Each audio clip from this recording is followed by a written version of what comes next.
Welcome to Get Fact.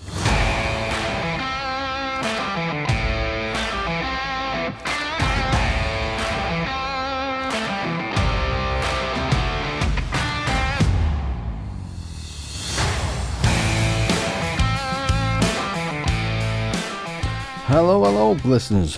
Today we've got no Stu and no Tom. They've both busy doing things.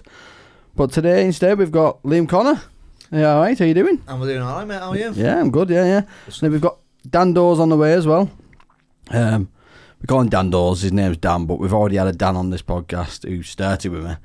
So to make it less confusing, we give him Dan Dawes because he's famous for chatting a girl up in Nando's while singing to her.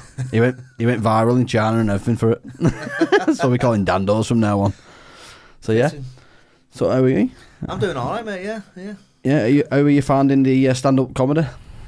Yeah, it's a little bit different. It's a little bit. It's not something that I kind of thought about doing before, but yeah, I'm really into it now. So you're gonna pursue it or what? Just keep doing it. I'm just looking at a few different bits of material and what have you at the minute because I think some of the stuff that I used originally was a little bit old. So yeah, I'm just trying to sort out some. What do you reckon that round the corner was like? That's hard work, isn't it? It's difficult, that. Yeah. It is. Yeah, you're getting no laughs. You're like bombing. Yeah. I mean, it's just people that really to check their stuff. It is. Yeah. So you have to pretend you talk to no one, isn't it? It's like practicing it mirror basically and forget they're there. Yeah. Because you're not getting laughs from it. That's it, mate. Yeah. But some of the, I mean, one of the jokes that I used in my set referred to people being overweight, and there was quite a few overweight people. And looked around the room and was like, bloody hell. Yeah. That looks like bingo in here. Yeah, should have took that out, yeah. Yeah, keep it in for the reaction. Get a few booze, anything in it. It's good. Oh, yeah. Yeah, I'm just glad he didn't throw the knickers at me. Parachute. Yeah. So we're going to be talking to the bass player from Wheatus today. So that should be interesting. But we talk to him in about 25 minutes. So hopefully Dan Dawes is here by then. He's got a long travel. We'll get on to a few of my topics while we're right. My daughter has gone to a pug Santa thing where your dog gets a pic with Santa and he gets a dog selection box. So do you reckon that's going to be memorable for a dog? Seeing Santa? Yeah, the dog will love it, yeah. Why is it specifically for pugs? Why are they bothered about Christmas? I mean, don't get me wrong, pugs are a funny looking little dog, aren't they? Oh, they're not the best looking, are they? No. Looks like someone's hit him with face with a pan on it. Well, yeah, I mean, we've got a dog as well, Rupert. Yeah. And he's a Vizsla, but right. Oh yeah, the big dogs, aren't they? Yeah. Yeah, my mate's got one. But the daughter dresses him up in all kinds of stuff. If it's kind of is it a girl or a boy? A boy. Does he like it? Like getting dressed up. He just has to put up with it. Yeah. So when it's Halloween, he gets dressed up as pumpkins and dogs and things like that, and it's just madness. Jack likes dressing up. I think it's something if you do it when they're young, they like it then, don't they? When they get older. I think they get used to it, yeah. Yeah. Wouldn't like to try that with my new dog. Got like a little puppy downstairs that'll just rip it out your hands. He goes around collecting socks like he's Pac-Man or something. Tom. So annoying. Pro Wrestling's first super heavyweight, Martin Blimp, aka Levi, billed between 642 and 900 pounds throughout his career. Blimp was one of the top drawers in the 1930s. One story says Levi once farted during a match and caused the referee and over a dozen people in front row to throw up. That's nasty, isn't it? So what makes him a wrestler though? Surely he couldn't have been good at wrestling at that size. I mean, I'm of an age where I remember Big Daddy and and Giant A-Stacks and people like that, and even they weren't even as big as that, were they? Yeah, they weren't as heavy, maybe, but it was definitely as tall because Giant A-Stacks was massive, wasn't he? Oh, he was huge, yeah. They got Andre the Giant. He was bigger. He's one of the biggest guys around, wasn't He once emptied the plane after having a shite, didn't he? Oh, yeah, I remember reading that story. Yeah, he had a massive shit, and the plane just left. So that's the same case. What is it? It must be like the bigger you are, the smellier your farts are, or something. I don't know. I'm only about 12 stone, and I can clear a room. Don't do it in here. It's a small room. Die. I've got a picture of him here, actually. Look at that. Jeez. What's he wearing as well? He looks like a pumpkin. Jesus Christ! I mean, Massive. Huh? when's the last time he saw his thingy? Jesus. How does he wrestle? Like, most people that size can't even get up. It just sweat you to death, wouldn't he? 600. But isn't there TV shows like called £600 Me and they can't get out of bed? And that they have to get a crane for get them out window and that. Oh, yeah. How's he running around doing wrestling then? Does he just lie there and swing his arms about like a toddler? Yeah. Get beat to death by a bingo wing. Slapped it first with bingo, yeah.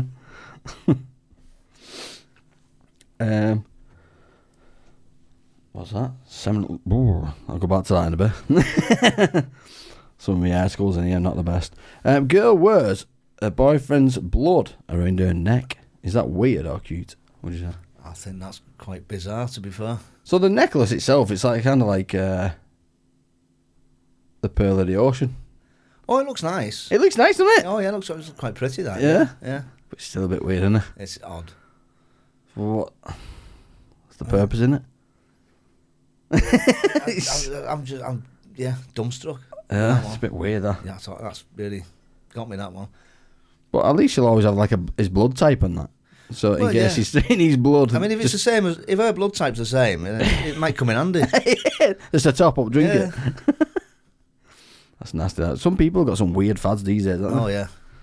So all these Gen Zers I don't even get all that Gen Z stuff. Yeah. Oh, you don't? No. Do you know what you are? Or No. No. You don't want to know. I think I'm classed as a millennial. I don't know. I'm 51. What does that mean? Okay. What is a 51-year-old generation? There you go. Generation. I'm going to go millennial. You're a millennial. Gen X. Gen X. You're a Gen X. I'm still on the wiser. Don't even know what it means. And then we're millennials, and then the newer generation is Gen Z. Mm. I'm sure there's a newer one than that as well. That's after 2012. That's got a weird name. Everyone's weird these days. Yeah, you have to be to fit in with society, don't you? These days, you have to be weird. Yeah, bizarre. Have you ever heard of the Well-Finder woman? The Well-Finder woman, never. Never. So it's some woman that apparently used to be able to find your underwater, underfloor rivers and stuff. Oh yeah. Just by scents and stuff like that. I'll show you a video if you can get it on. Well, you can do it with a pair of coat hangers, can't you? What? Yeah, if you get a coat hanger, cut it in half, Yeah. and like make two kind of L shapes with it, Yeah. and you hold it in your hands, Yeah. and as you walk across, when when they cross, Yeah. you stood over water. What is that? What is that an urban myth? What's that? That's I've never heard that. Yeah, I've seen it on Tomorrow's World. Seriously? Yeah. Well, that's what might be what she's doing, because she's doing some weird shit with her hands. Oh yeah. Look there. She's like walking like a zombie. Oh yeah, she's got it. Yeah. Oh yeah, yeah, she's found it. Yeah. What's she doing? No, it's not quite as bizarre as that. The one I've seen. Oh. And you can do it with a stick, like a hazel twig. How does that work then? It points to the ground when you stood over a well or something. How? I don't know. I mean, Like- I don't know the I don't know the physics and. I'm not getting a like when you're holding it like you're in charge of work points, so. Well, you hold it loosely, Oh yeah. and then It just goes its own direction. and it just waves about itself, and then it. Right. That is weird. There's people paid to do it. I know that's what she used to be famous for. Like people used to get her around to find like the streams underneath the houses and stuff. It's weird. Just go and have a look at the meter box outside. I know. Yeah, you don't need her these days, do you? You know where every stream is. That's would you class that as a superpower? Being able to find streams without. Oh yeah, it's got to be in it. It's kind of, isn't it? It's probably one of the worst superpowers ever, but it come in handy if like you was on another planet or something. You're looking for water. Get her on. Yeah, just Just doing all this zombie crap that she's doing. Sticking your hand up in the air and Maybe that's what Hitler was doing. Found it well. Yeah, that's very well. When he got to the channel, didn't get any further than that, did he? No. Maybe that's what he was looking for, the channel. What? Yeah, yeah. A group of Panama monkeys have entered the Stone Age. That's scary, isn't it? Oh yeah, are they kind of evolving and developing into... so they're using rocks as tools now. Right. So they're catching us up, aren't they? Well, Planet of the Apes is right corner. I think they've overtaken some of the people I know. Yeah, definitely. But yeah, if they're learning them now, them tools, what's next after that? I don't know what it was for humans. After Stone Age, then we started making cars. Well, yeah, give them another, I don't know, 10,000 square wheels years. and all that. Yeah. Give them another 10,000 years. It's only right gone on that. I know, yeah. So how far back it was when we was monkeys? I don't know. I don't know time frames. I don't know. I've got no idea. It's probably 100 million years in it. Yeah, yeah. When we was a fish. Yeah. Yeah. Do you believe in that? In what? The evolution. Some people say it's a lot of bollocks, isn't there? Well, I'm open-minded. Yeah. Yeah. So, Adam and Eve. Or... Well, maybe. I don't know. I mean, how did Noah get all them animals on the ark? You know what I mean? Yeah. And he left a few behind, didn't he? Them unicorns got left behind. Right. And the dinosaurs, he left them behind, didn't he? Yeah. Well, there's one of each animal. How did they survive on an ark? Yeah. You know, a lion next to a sheep. Yeah, I mean, you're going to get hungry as well, aren't you? Yeah. You're on a boat for 40 days. Yeah, with all these animals. With all these animals. And them lions are going to go, do you know what? That chicken looks tasty. I'm going to have that, yeah. Have that for me tea. I don't know if Dan's ears ringing though. Hang on. Hey mate, you alright? I did, mate, alright. Yeah, cracking. So. I'm shoeless, mate. Shoeless? Yeah, Joss Stone style.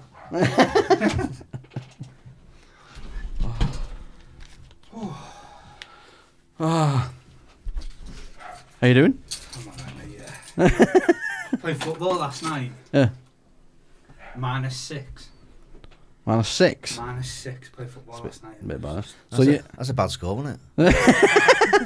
I know, yeah. You're not winning that game, were you? How's your mange?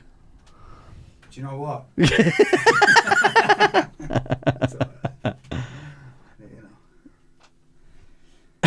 Yeah, don't. me and this Mike, mate. Yeah. A special relationship. He always ends up riding off somewhere. Yeah. Mike ends up in next room. He's still hear me after I leave. Yeah. How was your foot? It's after playing yesterday. Hang on. It's a One little minute. You muted. That's why I couldn't hear you. How was it? Yeah. That's like, why can't I hear you? He's dead far away. Picking up through my mind. What happened last night though? Because we played on 3G. Yeah. You know they've got like the little rubber balls on there. I've swallowed one. Oh. And it's stuck Yeah. there. Right. Oh, man, I'm in a bad way. I played Santa Claus today. Yeah. Right. There's mange going round North Pole apparently. What do you mean? Ho ho ho, Merry Christmas. Why has he got probably like? It's bad for your health. You absolute arse. Shut up, man. He just clicked. Anyway, do you recognise each other like from the group or you not remember? I recognise you. Yeah. You're just saying that now. Yeah, you know. No, it was dark. It was dark. Yeah. Says a lot from a new tan, that, doesn't it? Yeah. How are you anyway, then? Been a while, right? Well, right, mate, yeah. It has. I thought you'd gone off me because I never turned up. No. When did you not turn up? No, at the gig. Oh, don't be daft. Oh, mate, I was going to come here, thing, but like the baby mother started being a dick about it all. It's like, oh, can you have him this weekend? No, don't have him this weekend. I'm not going to, and all this stuff. Yeah. I thought, well, anyway, I love my kids, so I'll stick around. Yeah, stick around for that. Yeah. Got some questions for the... I've got general chit-chat. General chit-chat. General awe. That'd be alright, wouldn't it? Yeah. Anyway, we've just been talking about some woman that can find wells, like a superpower. in the olden days. Was it like them two sticks that you put together? Why do I not know about this? Yeah. You two know about it? Yeah. Yeah, just hold them and they swing together. That's weird, though. Yeah, I seen it actually on the East Lancs. Yeah. Last year, I was driving past and some guy was obviously doing waterworks underneath, and he genuinely had the sticks out. Yeah. Looking for it. And it worked. Yeah, it does. That's weird, though. It's just It works in Lee. But he just didn't have his tyre. But I don't understand how it works. So, like, with that woman, she just walks around with her arms like this, and she can find her well. World's first bionic arm, innit? Probably that's what they're doing. It's just going together. You know what I mean? Is that when these do you have a wind? Yeah, it's 6 mile per hour wind, that today. Yeah. I can tell when it's cold or when it's going to rain with my knee. I was going to say for your nipples. Yeah, well, normally my nipples go out when it's cold. I just look at the cows. Just when they lie down. If they're True lying that down, though, that's what they used to do, isn't it? Yeah. Because you always see them Saturday, you're like, oh, it's going to rain. Oh, cows are down. Dogs used to be a good indicator for storms as well. Why? Because they can tell when a storm's going to come out like 24 hours before it happens. Based on what? What they're doing? Probably. So they're chasing their tail, it's going to be a tornado or something. Maybe. Twister. My dog's just a dickhead all the time. It wouldn't. you couldn't sell anything off my dog. Yours is made for mountains, isn't it? A Whistler. I don't know. For going up mountains and that. Hunting dog, isn't it? Is it? A gun dog, yeah. What is it? Vizsla. A Whistler. Mountain dogs, I thought. Yeah, but it's shit scared of everything, so we don't go with guns. Big ginger thing. Yeah. Your dog was farting all the last podcast, wasn't it? Yeah. Last Did you listen? Yeah, of course I did. It stinks as well. I heard your new low. What do you mean? Gibraltar. Yeah. I had that, yeah. So basically, I can't read. That's what it is. So when I'm reading it, I just read it as it is rather than... Gibraltar's Gibraltar. Brilliant. Gibraltar. Yeah, there's loads. Potato, isn't it? Yeah. It's not going to work this as well, because normally I have Stu for, like, explaining what I'm saying to our American guests. But none of us can speak English, are you? What are you trying to say? All of us have got accents. Two Wiganers, and where are you from? Widnes. Yeah. Oh, WA postcodes? It's just as Widnes. You might be alright then, because Stu's not only Warrington, so... Yeah. They can understand him for some reason. They can't understand Wiganers. Americans. Mate, I was up in the northeast, not last night, the night before, and man, it's like being in Norway, man. Why? I'm talking now. Right, do this. Sound like a record. It's like a fart in the bath, innit? That's what they talk. Who's that comedian that was Al Murray? It was on about Geordies sounding like whale noise. That's true, that, yeah. We had Jake on. He was a Geordie. Yeah, he has got a bit of that. Yeah. He was alright, Tim. Getting back on. He's quite funny, actually. On about getting that, Hughes. I can't say Hughes. From around the corner. Oh, yeah. Yeah, I'm about getting him on as well, because he said that he'd come on, so... He's funny, He is, but I don't think I'd get a chance to speak. No, you'd never get a word in edgeways with him, no. He'd become the main call, like the host or something. Oh, yeah. It's like, can I talk now? And he'd be ripping you to pieces as well.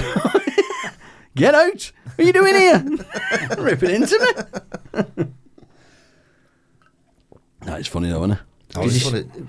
I went up there the other week, Yeah. and there was 2 young girls came in, obviously at uni, Yeah. and he just tore into them because they looked like they were 12. Probably was. And for a good 10-15 minutes, just bang, bang, bang, bang, bang, and Just laying into him. yeah. But it was good.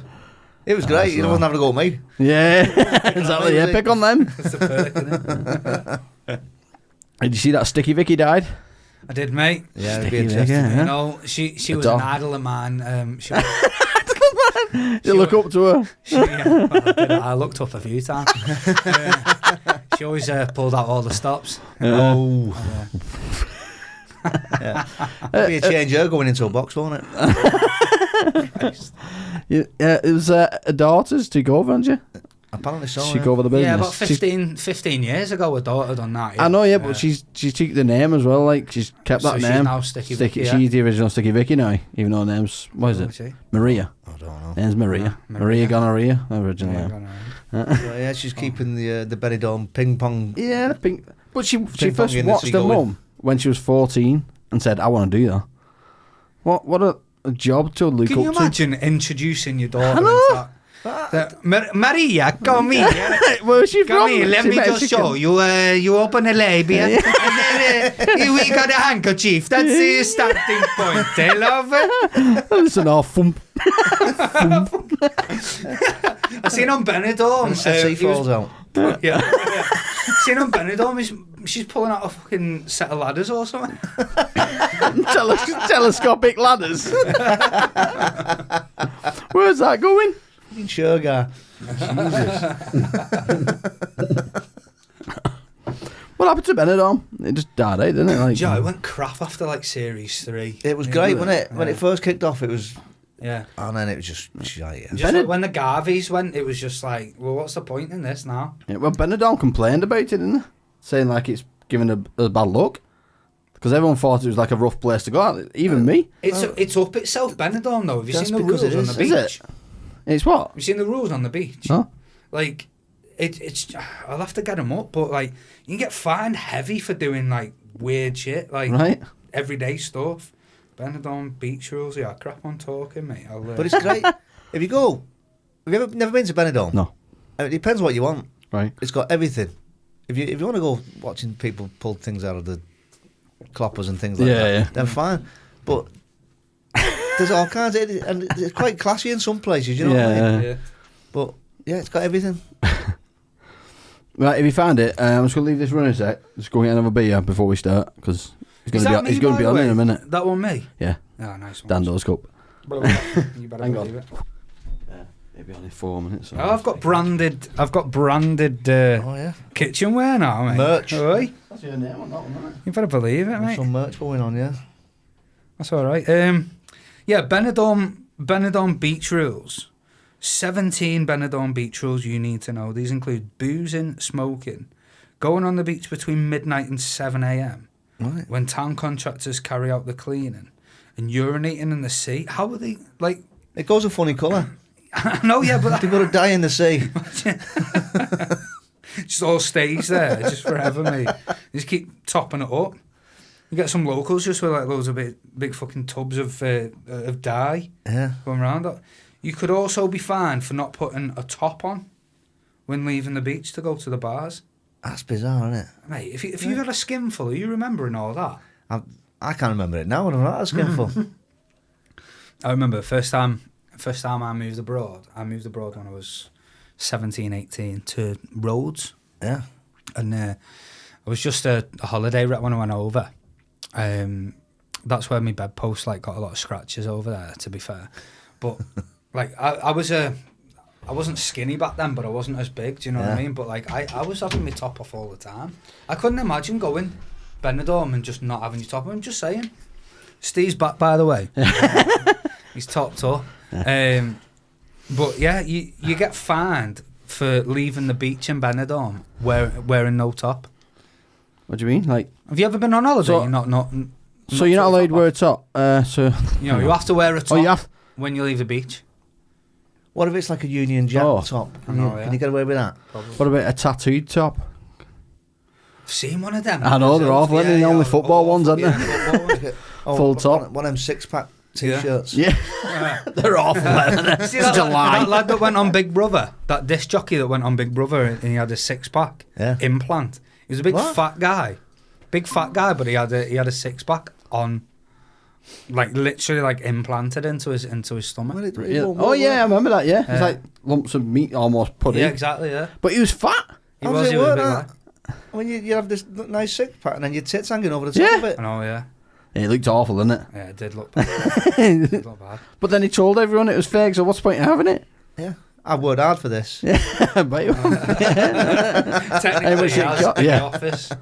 Yeah, it must have cost a fortune. Like, there's new laws now in Europe, mainland Europe. that girls can take the tops off on the beach. That should be low everywhere. I know. In Asda. You know what? In Asda. in Wigan Market, there's a fake beach in Wigan Market. Oh yeah, they Make have it them low there. sometimes. Yeah, do that, yeah. Make it low there. A local fake beach. How's Wigan getting on these days? Because didn't they like rip it down or something? Wigan and Spent rebuilding it. Or something? 63 million quid on a new town centre. It needed it.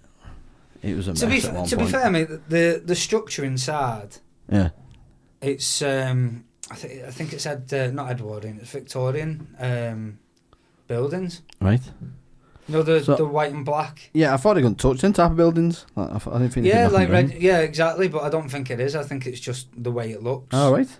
And I don't think there's anything wrong with it. Here we go. Oh, here he is now.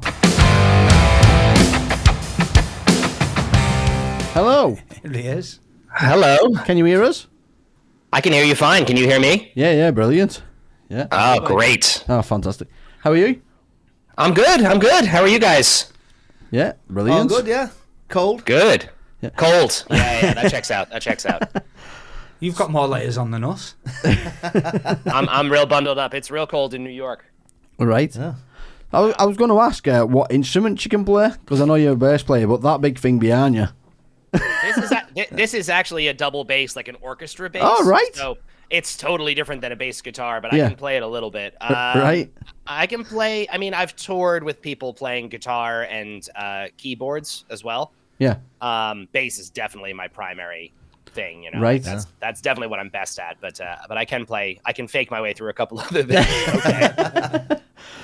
Sorry, I've not even introduced you. Anyone that's listening and watching, Matthew Milligan is in the house.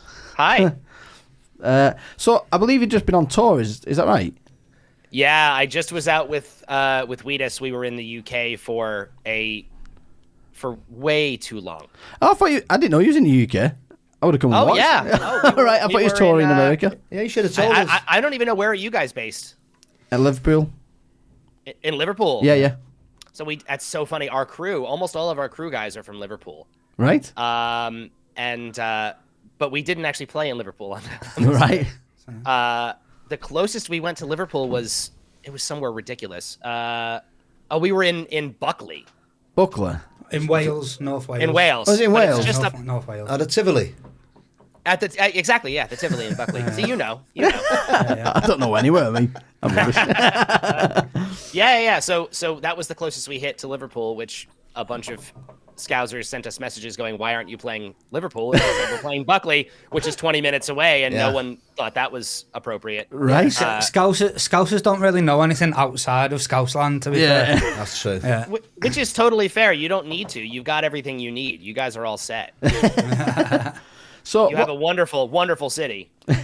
So are you from New York then yourself, or are you just there? Yeah. No, I'm from New York. Yeah. So have you visited Birkenhead then, on the Wirral at all? Because Birkenhead? No, I don't know what that is. So I was wondering what that's got to do with New York. well, parts of New York is actually designed around Birkenhead, Oh, really? Central Park Central Park. was based upon Birkenhead Park. Oh, right. Oh, wow. No, I don't think I've. I mean, I've been to Learn. Central Park, of course, but I don't think I've ever been to. Yeah, it's just like Birkenhead Park. It is. Let's say I've been there then, right? Yeah. Just, Sure, just, of course I've been there. It's great. just a lot less crime, isn't there? Yeah. Just a lot less crime. I mean, I used to play for Birkenhead Park Rugby Club, and I thought, you know what, mate? New York, this, isn't it? So what's made you just get back together and do music again, or have you always been doing it, or? I mean, we've been doing it pretty consistently the whole time. I mean, the history of Wheatus is really interesting because it's like we had obviously like in the early 2000s, like Dirtbag came out and was a big song. Not everywhere. It's so interesting now. Like in the UK, Dirtbag was huge. Yeah, And Australia. Most of the world and Australia, yeah, exactly, and Germany, it did really well. Like there's a handful of places. Yeah. It did nothing in America. Really? Like absolutely nothing. Oh, that's mad, though, isn't it? It's unbelievable. And over the years, for some reason, it has like kind of slowly, like it stayed in people's minds more than it should. I don't know. like I mean, we've gone through phases of it, but it has definitely taken a turn upwards in the last few years where suddenly now it feels like like a classic almost. Like it's Yeah, it old is. enough now that people know it. Like, you know, like people are showing it to their kids. Yeah.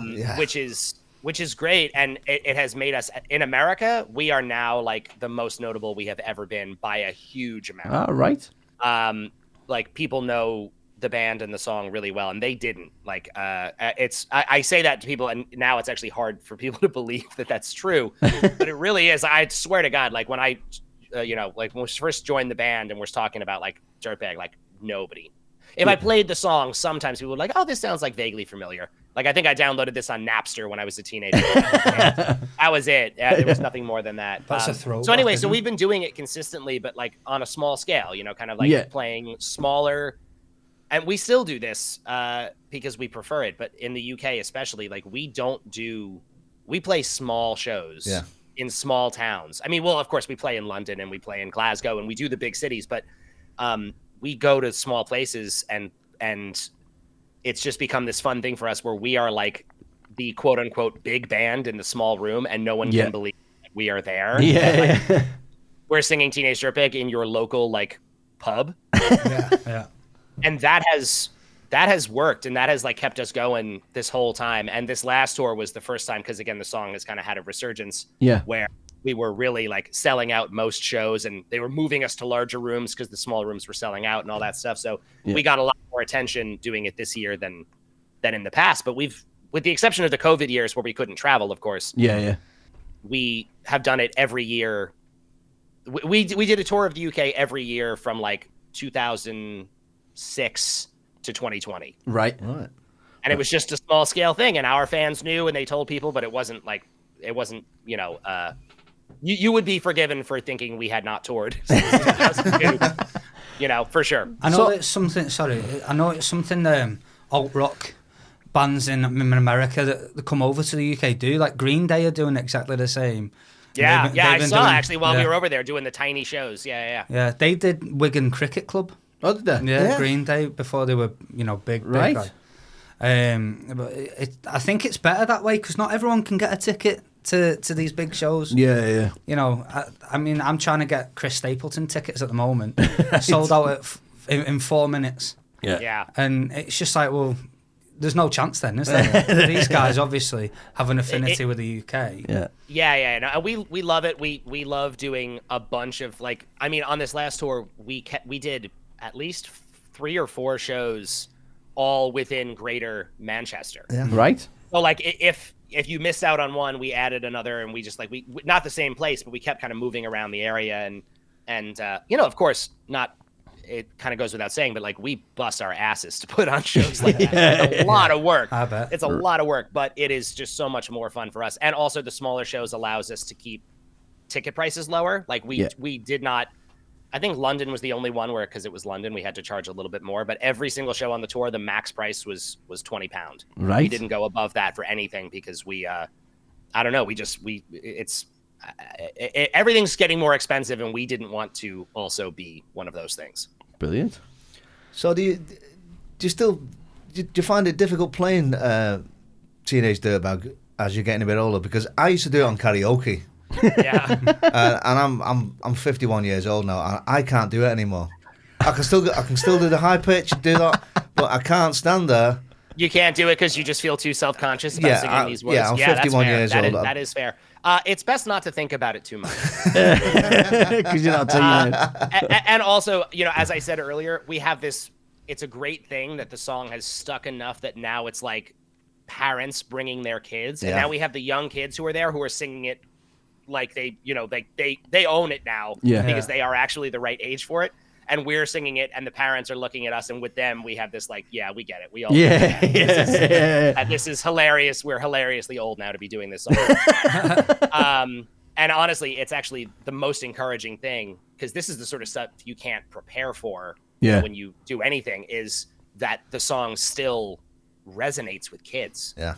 Like you could never know 25 years ago that in 25 years, kids would still hear this and be like, yeah, that's exactly, like, I totally identify with this story. That's luck. It's my son's favourite song by a mile, because really? I sing it at open mics quite a lot. Yeah. But it was my favorite song when I was a kid as well. Yeah, right. Teenage Dirtbag.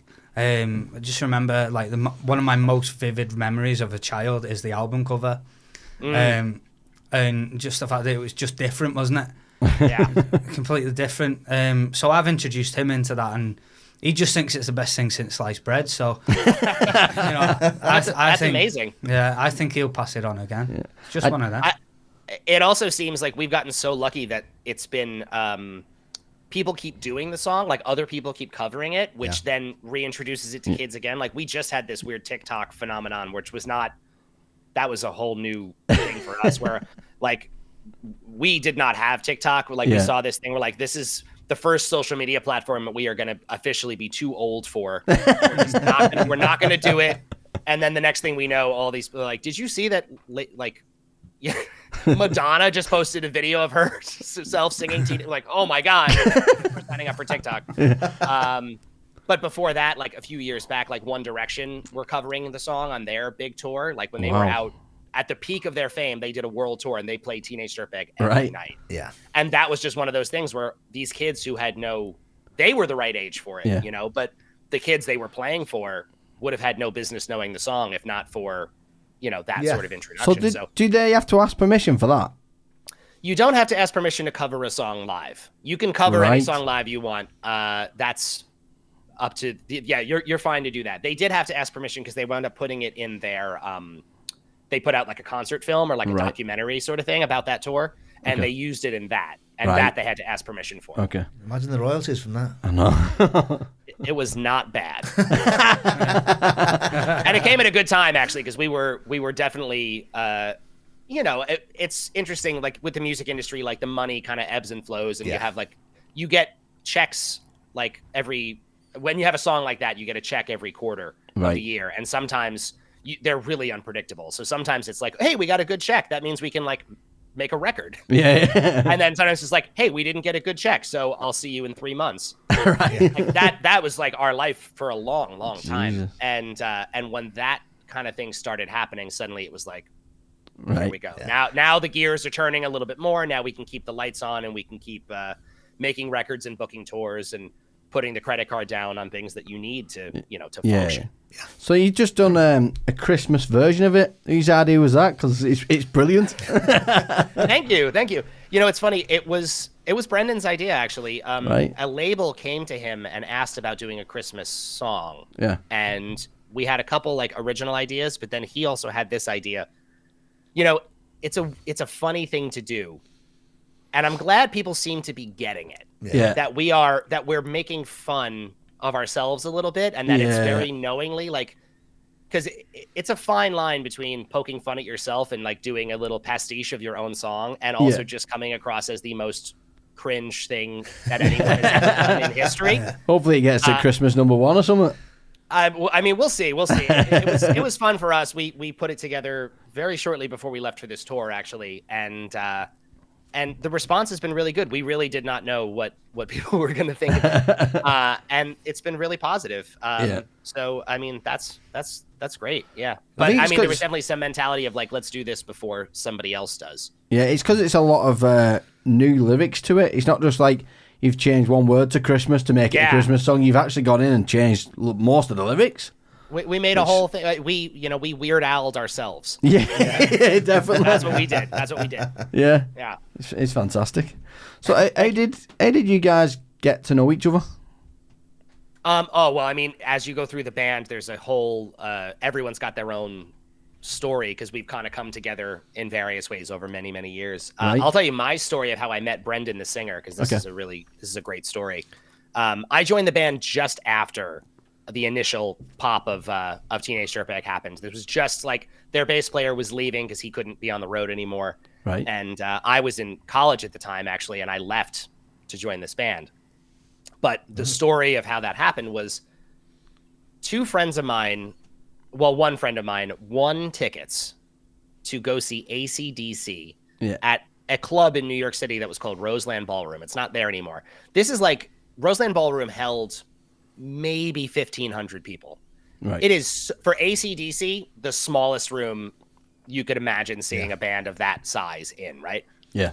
And I was at the time this happened, I was 17. I was still in high school. Right. He won tickets on the day, and he called me, and he was like, I just won tickets to go see ACDC. We're going. I was like, amazing. And I said to my mom, I was like, Mom, I'm going to go see ACDC. And I went to go see shows all the time. I was this total like punk rock kid. I grew up on Long Island, which is like a half an hour to 45 minutes away from New York City. So I would take the train back and forth all the time. And for whatever reason, on this night, my mom was just like, you're not going. I was like, what? She's like, no. She's like, it's a school night. You got to be up in the morning. You go to see too many shows. And I was like, but this is ACDC. This is like a huge show. And she was like, you say that about everything, which was true. She was absolutely right. I did say that about everything. So I didn't go. She would not let me go to this show. I was devastated. I'm still pretty upset about it. But instead of me going, our other friend, Craig, went instead. Right. He called him next. Craig got to go. In the crowd at ACDC, they watch the whole show. And as they are leaving, Craig sees in the crowd and recognizes Brendan Brown of Wheatus. Right. Walks up to him and says, are you Brendan Brown from Wheatus? Brendan now will tell this story and say he thought for sure that Craig was going to punch him. Because the sheer idea for Brendan that he would get recognized in the audience at an ACDC show, he was like, this guy must hate me. Like, talk about a not cool, it was just... and they took a picture together. He was like, yeah. He's like, oh man, I'm a huge fan. They took a photo together. That photo still hangs on the wall of our. And then Wheatus played a show shortly after that. Craig went to that show because he was just a Wheatus fan. And Craig, of course, Brendan remembered Craig from the AC/DC thing. Yeah. And that happened to be the last show they were doing with their original bass player. Right. And Brendan said to Craig, he was like, this is our last show with Mike. So I got to find a new bass player. And Craig was like, my buddy Matt plays bass. Gave him my number. Wow. It's a small world, isn't it? So if I had gone to see AC/DC, yeah. I would not be in this band because I would have never recognized Brendan in a crowd. Even if I had, I wouldn't have walked up to him. I'd been like, oh, that's the guy from Wheatus. That's weird. Let's go. Yeah. I would have never talked to him. So talk about an insane sequence of events that led me here. So I have my mom to thank for not letting me go. Although I have still never seen AC/DC and it destroys me. Right. I know there's talk of them touring again. That's something I have to try to rectify before they're all dead. Yeah. I assume you'd recognize Brendan now. In the crowd. Now I would pick him out of a crowd now pretty well. Yeah. But yeah, no, I mean, he called me and I went in and I auditioned and then he kind of offered me the gig, but that was a big deal. I had to, again, drop out of college to do it. And he was very sincere on the phone with me. I remember so clearly. He was like, are you sure you want to do this? Because this is hard and it's not consistent. Where I was like, yeah, no, I was studying music in school already. I knew I wanted to do music. Yeah. And in my mind, I was like, well, how insane. I'd be the biggest idiot in the world to turn down a touring job to continue to get a degree in music. That's just insane. I didn't want to be a teacher. I wanted to play. So did you have to almost do a musical interview with him? Just show him what you can do? Yeah, I mean, we met and spoke a little bit and got to know each other and decided, it was a good personality fit. And then I went in and I played a couple songs for him, an audition, and that was good. And then he was he really kind of challenged me because I was young. So he was like, I think I learned 3 songs for the first audition. And he was like, cool, that was good. So next week, can you come back and know how to play everything? Which at that moment was a couple albums worth of material. It was 30 songs-ish. There was a record that wasn't out yet that I was also learning. Right. And I was like, wow, that's a lot. And so I went home and I busted my ass and I learned how to play every single Wheatus song. And then when I showed up ready to do that, he was like, okay, you got it. Right. So have you got a new album in the line? We actually just put out yesterday, and it was funny because I didn't even realize how close the dates were here. It's hilarious. But yesterday we put out the new a newly re-recorded, remade version of the first Wheatus album. Right. So which we started this process a while ago, and it was very hard to explain to people why we were doing it and what it was. And now it's so much easier because I can just tell people it's the Taylor Swift thing. We're doing the Taylor Swift thing. Right. It's Wheatus Taylor's version. That's what this is. Because Sony owned the masters. Sony put out the first Wheatus record, and they not only do they own the masters for those recordings, they also lost them. Right. Like the tapes, the original tapes with like all the multi-tracks and instrumentals and stuff, those are gone. Nobody can find them. Right. So that sucks. Yeah. So we decided, I can't even tell you, it's a crazy thing. Like the original version of Teenage Dirtbag, there's no instrumental. Right. That's something everyone has normally for a track. Yeah, like you have your the full song, but then you have an instrumental, you have a just vocal track, and then usually you have what they call stems, which is like here's just the drums, here's just the bass, here's just the guitar. So you can do the perfect example of this actually is when Rock Band took off. Right. Rock Band reached out to us and they were like, we want to include Teenage Dirtbag, and we couldn't give it to them because we didn't have the stems. Yeah. They just didn't exist. So we were missing out. Like they literally came to us. They were like, we want to give you a bunch of money. And we're like, we can't take your money because we don't have this. Right. It was crazy. So it was a thing for many years. And after the album hit the 20-year mark, we were allowed contractually to re-record those songs and then own our own masters. So we started that process. It was supposed to be done in 2020. Of course, the pandemic slowed everything down. So it took way, way, way longer. But now we have a version of the first Wheatus record that is completely re-recorded with 10 bonus tracks that were essentially songs from the album One Time Period that Brendan demoed but never actually finished. Right. So now we took those, like the worst sounding cassette tape recording you've ever heard in your life. Yeah. We were like, that kind of sounds like this. And we were like, learned it again and like re-recorded. So now we have a 20-song version of the first album that literally came out on Spotify yesterday. Well, the Beatles have managed to do that, haven't they? Yeah, they used the new technology, didn't they, to withdraw stems from old recordings, the Beatles. The Beatles stuff, yeah, exactly. Maybe if we had Peter Jackson's money, we would have been also, that technology moves so fast. Like now, honestly, what they did with that Beatles track that just came out is mind-blowing. Like that was completely impossible this time last year. Yeah. Like the idea of doing that was... It's all AI, isn't it? How to get AI to like separate all the music and stuff. It's crazy. so crazy how good the tech has gotten. Yeah. So, but I mean, we did it the hard way. Yes, cheaper though. Originally, when Teenage Dirtbag came out, the label were going to release the demos, weren't they? Instead of the actual recording of it, That's exactly right. Yeah. So the band had the album essentially was done and recorded at home.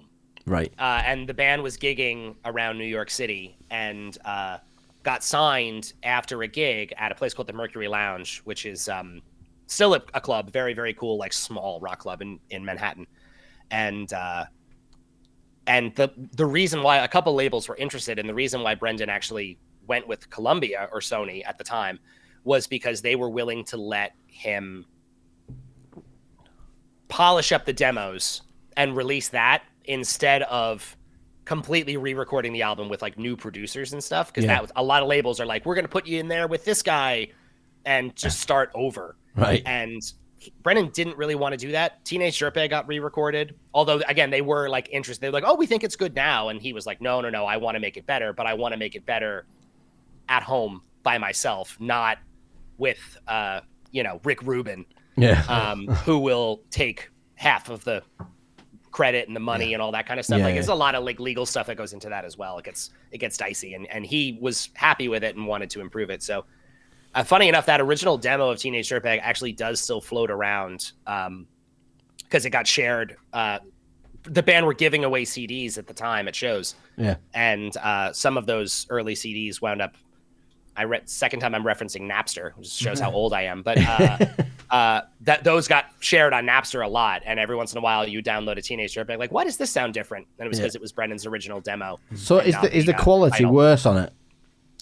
A little bit. The biggest tell for me is that you can hear his vocal in the chorus is a lot louder than it is on the final version. The guitars are lower and the vocal is like way, way, way bigger in the middle. So it sounds more like a pop arrangement than a rock arrangement.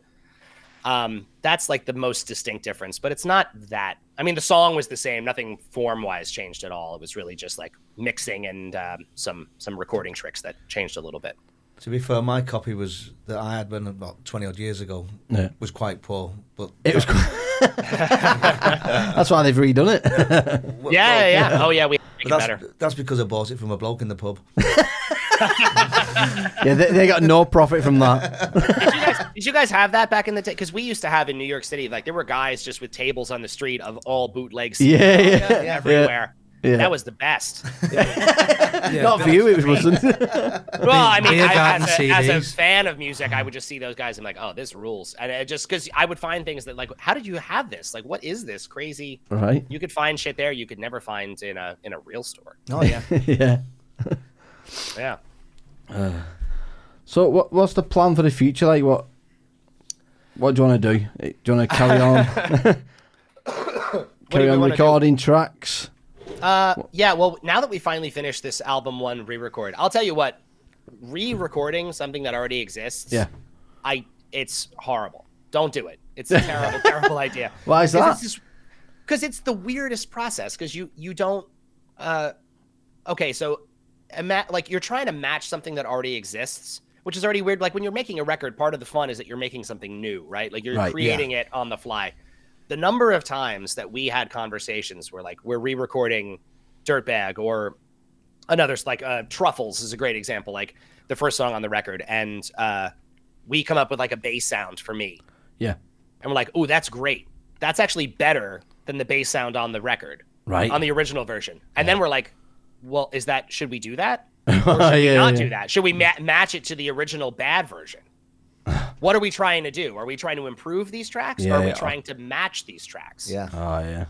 And the number of times that became an existential crisis. And all of us were like, I don't know. And then we like went upstairs and I had to think of, ultimately, I think in almost every case, the idea was to match, was to improve on the original. Right. And not match the original. On Teenage Dirtbag, we tried really hard to match the original because we knew that it'd be too much of a change.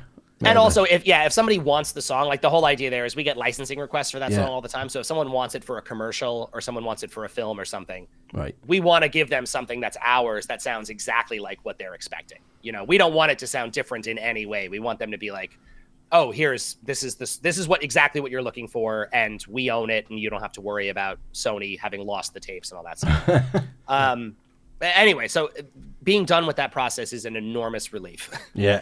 And now we're done. So now from here, it looks like 2024 is going to be a lot of shows. Right.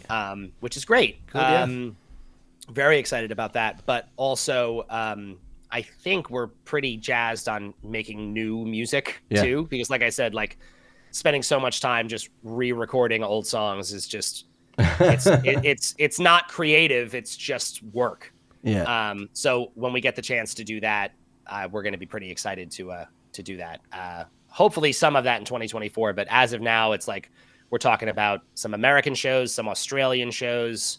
Maybe we're going to come back to the UK. We're looking at that right now. Yeah, you got that's the idea. Yeah. And how much? How much freedom have you got on writing these new tracks? I know that you were, Brandon was actually held back a little bit. They tried to change the lyrics on Teenage Dirtbag. How much freedom have you got for your new stuff? Will you just be able to do exactly what you want, or? At this point, we are we will do a deal with a single label for a single record, but we don't have a contract with anybody. So we are we can do anything we want. Right. If we make something that absolutely nobody but us likes and wants to release, we can release it ourselves, and we have the complete freedom to do that. Right. I said that Christmas EP that we just made came out through a label. The last full length we did, we released it digitally ourselves, but it came out on vinyl through a different label. So it's kind of the best case scenario. I mean, we're lucky because we have some name recognition as a band, which makes that a lot easier. People are down to do that kind of thing. If you're a brand new act, that's a much harder place to start. Right. But also the whole music industry has gotten a lot more chill in recent years with people self-releasing. Like when we started as a band, if you didn't have a record deal, there was no way for anyone to hear your music. It was impossible. Yeah. Right. Like you just couldn't do it. And now anybody can make anything at home and put it on Spotify and have it there in a week. And I mean, we've seen it happen where people will actually blow up completely on their own. It's rare, but it does actually happen. And that's pretty amazing. Yeah. And like you say, you've got the name already there, haven't you? So if you put anything onto Wheatus's page on Spotify, everyone's going to listen to it anyway. Yeah. Aren't they? It's it nice could just now be 4 that minutes of silence, couldn't it? Yeah. If we upload something and don't even say anything, Spotify will let people know. They're like, hey, Wheatus has new music. It'll pop up in your new release radar playlist or whatever it is. And that's just done for us. I mean, that is like, in terms of, it's funny, people talk about in the music industry how things have changed and like the bad side of it with all of this stuff. But if you want to talk about the good side, like that is amazing. If you have any sort of traction, if you have people who are paying attention to you now to keep that attention, if you keep making music, they're just going to keep getting notified. And as long as they don't hate it and unfollow you, and you'll keep it going. It's people's attention spans are short, but as a result, we've also come up with all these smart ways to grab them, at least briefly. Yeah. So what's the biggest crowd you've played to? The biggest crowd I have played to was a gig right before I joined the band, of course, right before I joined, where the band played at is it Tea in the Park? Yeah. Was it the which was Prince's Trust? It was. The band played right before. I think it was Meatloaf. And like with the actual like a royal audience there watching the show. I think the audience for that was like approaching 100,000 people, which is just insane. Probably the biggest gig I have done at this point still has to be we did an arena tour a few years back where we were opening for Busted. Right. And we did 2 sold out nights at the O2 in London. Which was, I mean, that's like, I think 25,000 people. Yeah. So that was pretty mad. That's crazy. I mean, we always we lean into it. And anytime we do any show, even if it's a small crowd, we like to let the crowd do a sing along in Teenage Dirtbag. Yeah. Brendan will stop the song and let the crowd do the, I've got 2 tickets to Iron Maiden, baby. Yeah. Girl voice.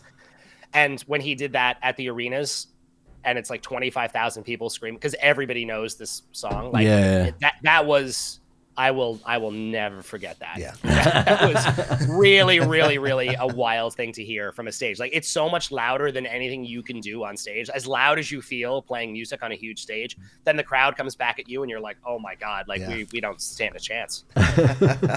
Yeah. So did you make a lot of money from that first song? The first song you was in, the Teenage Dirtbag, did you make a lot of money from that? From Teenage, I mean, I know you said that you came into it when they was just taking off, so I don't know if you got a decent share. Did I personally make any money on it? Is that what you're asking? Okay, here's how it works, at least in Wheatus, because this varies from band to band, right? Right. So Brendan is the sole writer of Teenage Dirtbag. He wrote that song by himself. He owns it. With the exception of the master owned by Sony, which, as I said, kind of got lost, so then we re-recorded. Now we have a new master that he owns as well, or we own that more as a group. But that original song, he owns the writing credit on it, and he owns the publishing on it, which means that anytime a movie wants it, a commercial wants it, a TV show wants it, that's all him. Right. He gets that money, and that is enough. That even in the slowest, I said earlier, and it was true, that we had some times where the song was not doing as well and money was really, really tight. Right. But generally speaking, the amount of money that Brendan earns on that track and all of his tracks, but that's obviously the biggest earner. Right. That money is what he uses to pay the band's salary. So we're salaried. We get paid a touring rate, a rehearsal rate. Sometimes we're even just on retainer and we get paid to like practice at home, get through these quieter times. But that's all like money that goes into Brendan's account. And then he pays all of us out from. Right. So, I mean, it's really incredible. All these years I've been doing it, like if Brendan wanted to, he could retire. Right. He could live off of that song. I mean, that song essentially, feeds and houses 5 other people. Yeah. But if he wanted to, he could just do that. And that was the case even back in the day when the song first hit, and then the relationship with Sony kind of ended, and he wound up going independent. He could have done it then, and that was about like shortly around that time was when I was joining the band. But he was like, I'm 30 years old. Do I want to retire? Like, he's like, no, I want to play music. He's like, I'd rather spend the money so that we can play music and make new records than sit at home. I was like, what am I going to do with my life? It's like, there's too much left to do. And spending money in order to go out on the road to make money always feels like a good investment in the band. And ultimately that attitude is what had gotten us through some of the quieter, darker times where people were not as, where the song wasn't getting put in commercials or we weren't getting offered tours in the same amount. Like that attitude got us through. I'm obviously very grateful to him for that, because it's that's why we're having this conversation right now. He chose to invest in himself and invest in the project instead of just sitting back home and waiting for his royalty check to come in every couple months, like I said earlier. So you personally, Matthew, I know you said that you joined the band straight out of high school. We'd have been in college. It was my first year of college. I had just started college, and then I left, Yeah. So you were like a baby, basically, going into it. Teenage dirtbag. Oh, yeah. Exactly. I was literally a teenager when I joined the band, yes. Have you ever had any parallel projects on? Where you've made other music? And second part of the question as well, was it the same type of music? Was it the same sort of genre? Or is it something completely different? I have, when I first joined the band, so again, I was super young, so this was my first like real gig that I had in my life. I played in high school bands, but we're talking like open mic night type stuff. This was not, I did not have any touring experience or recording experience, really. And I did Wheatus pretty much exclusively for like probably almost 10 years. Right. And at that point, I got to a place where I was like, I really should, this sounds dramatic, and I don't mean it to be like, it's just, you need something new, right? You get like, it's not like I was bored with the Wheatus music, but it stopped being challenging, and I wanted a new challenge. Right. And so after that amount of time, and also the band had a little quiet period where we took some time off, and I was like, I'm going to like find some other things to do. And I did. And I found, I've toured a bunch with this, probably the most notable other person I work with is this singer-songwriter named Mike Doty, who used to be in a band called Soul Coughing that kind of did reasonably well in the 90s. Probably a generation removed from Wheatus ultimately, but I met him, and I was talking earlier about other things I play. Like I did a tour with him where I played keyboards, and another tour with him where I played bass, but completely different music. Like that's almost like a jazz meets funk, right? Yeah, fusion group. And then occasionally just singer-songwriter moments there where it's just you like backing him up on guitar. I've played with hip-hop acts.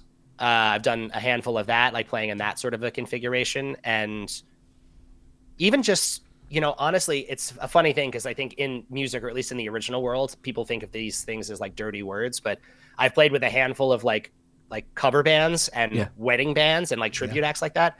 I'll tell you what, there is no better education you can get than signing up for a wedding band where they're like, great, so the wedding is on Friday and here's 150 songs. Oh, Jesus.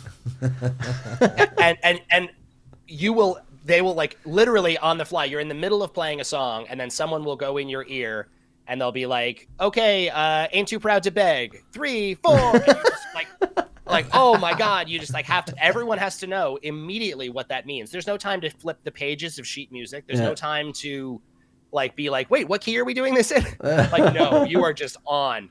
Right. And you're doing it on someone's most important day of their stupid life. So if you make a mistake, you're gonna hear about it. Yeah. Oh yeah. Like that absolutely kicked my ass. I don't actually really do that much of that anymore because it was so hard. Yeah. But I'm so glad that I did, because really it is like, the education you learn, like it is sink or swim immediately. Like you are going to either survive this or you are not. Yeah. And there were a couple that I barely survived. So based on what you just said, sorry, did So you can read music notes, I assume, based on what you just said. Ish. I mean, I'm not classically trained, so I can't read sheet music. Like, there's like piano players where you like hand them a sheet music and they're like, got it, and they'll just start playing. That's not really me, but I'm good with there's a terminology. They almost call it like Nashville style of reading, which means it's like way less specific, where it's like literally just chords on a page. Right. Where like I'll look at a piece of paper and it's like C, G, F, G, and I'm like, okay, got it. And then I can fake my way through that enough to know like how the song will go. Right. It's not specific. Like you don't, if they put me on a Broadway stage or they were like, read this, I would be a goner. Right. I could not do that. But I can, if a songwriter is like, here's my song, and they give me just the basic idea, that I now know how to like fake my way through, which again is most of the wedding band thing. Right. It's like, I know the general form of this song. I don't need to play it perfectly, but I need to make sure that I'm hitting the right marks at the right times. Yeah. Yeah. Right. That's like me every time I play the guitar. Every time. Well, can you read notes or? Oh, I mean, I can't read music, but I can play. I know what the chords are. Do you know what I mean? Right. Yeah. Yeah, I'm like that. For like 90% of gigs, that is actually enough. It really is. It's enough. I mean, it depends on the person. Sometimes someone will be like, no, it has to be exactly like this, but that's rare. Right. That's pretty rare. Yeah. So with documentaries on the uprise on Netflix, do you think Wheaties could have a documentary about them? What a great question. It's almost like I told you to ask me that. Yes, there is actually a Wheaties documentary that is done. Right. Done? Incredibly. It's not out yet, obviously, but they're in the final stages of like post-production, color correction, and also some legal, like just getting the rights to use some footage from back in the band's past. But fingers crossed next year. I think they also want to, of course, it was like made independently, so they want to try to shop it around at like a festival, see if they can find a festival to premiere it at, and then see if we can sell it to somebody. But yeah, no, it's a documentary that's actually been in the works since these guys joined us on a tour in 2010. Right. Wow. So it's quite a bit of footage in it. They started filming then. And initially it was going to just be a tour documentary about like what it's like being on the road with this band that is 10 years ahead of their peak. Yeah. And the story became a lot bigger than that, and it got more involved. Yeah. And then they kept being like, we kind of want some more footage. Excuse me. And then it was like, okay, well, you can come back next year. And they're like, yeah, we kind of can we come to New York and shoot some stuff there? Because we kind of feel like we want some more. Right. And then the next thing we knew, they sent us a rough cut of this movie that was like about so much more than what we it's mind blowing how it turned out. I mean, I don't want to overhype it too much, but like we saw it recently and it was very exciting. Yeah. As exciting as it can be. I'll tell you, like, the experience of watching yourself on a screen, like you reliving a moment that you remember, but then watching it from a camera, catching it, is one of the weirdest things I have ever lived through in my life. I don't really recommend it. Why is that? And it's funny too, because like you're watching it, like, okay, that is how I remember it happening. You know, like a backstage argument that came up one time. It's like I remember that argument, and I remember that feels like the way it happened. But just to see it as an outsider, it's like an out of body experience. Like you're looking at yourself. It's like I'm dying and like reflecting on my life, like looking back. Super, super, super weird. Nice. But again, they did a great job, and it all feels very I feel like it's the highest compliment I can give, is like everything in the movie happened exactly the way I remember it is the way that they are showing it. You know what I mean? Right. Hopefully like Netflix pick it up then or something, because I that would be amazing if we can get Netflix or any of those guys on board. That's the sort of like, that's their side now. It's their movie to sell, so we'll see what they actually wind up doing with it. But in some capacity, it will be available to watch. Brilliant. Again, I'm hoping it will be released sometime in 2024, but that's kind of up to them now, how they want to do that, you know. Brilliant. Right. Yeah. So who's your idol? Who's my idol? Yeah. Oh God, that's a big question. Who's my idol? How? Like as in bass player, let's say bass player. Let's go with bass player. As a bass player? Yeah. There's a couple. I grew up.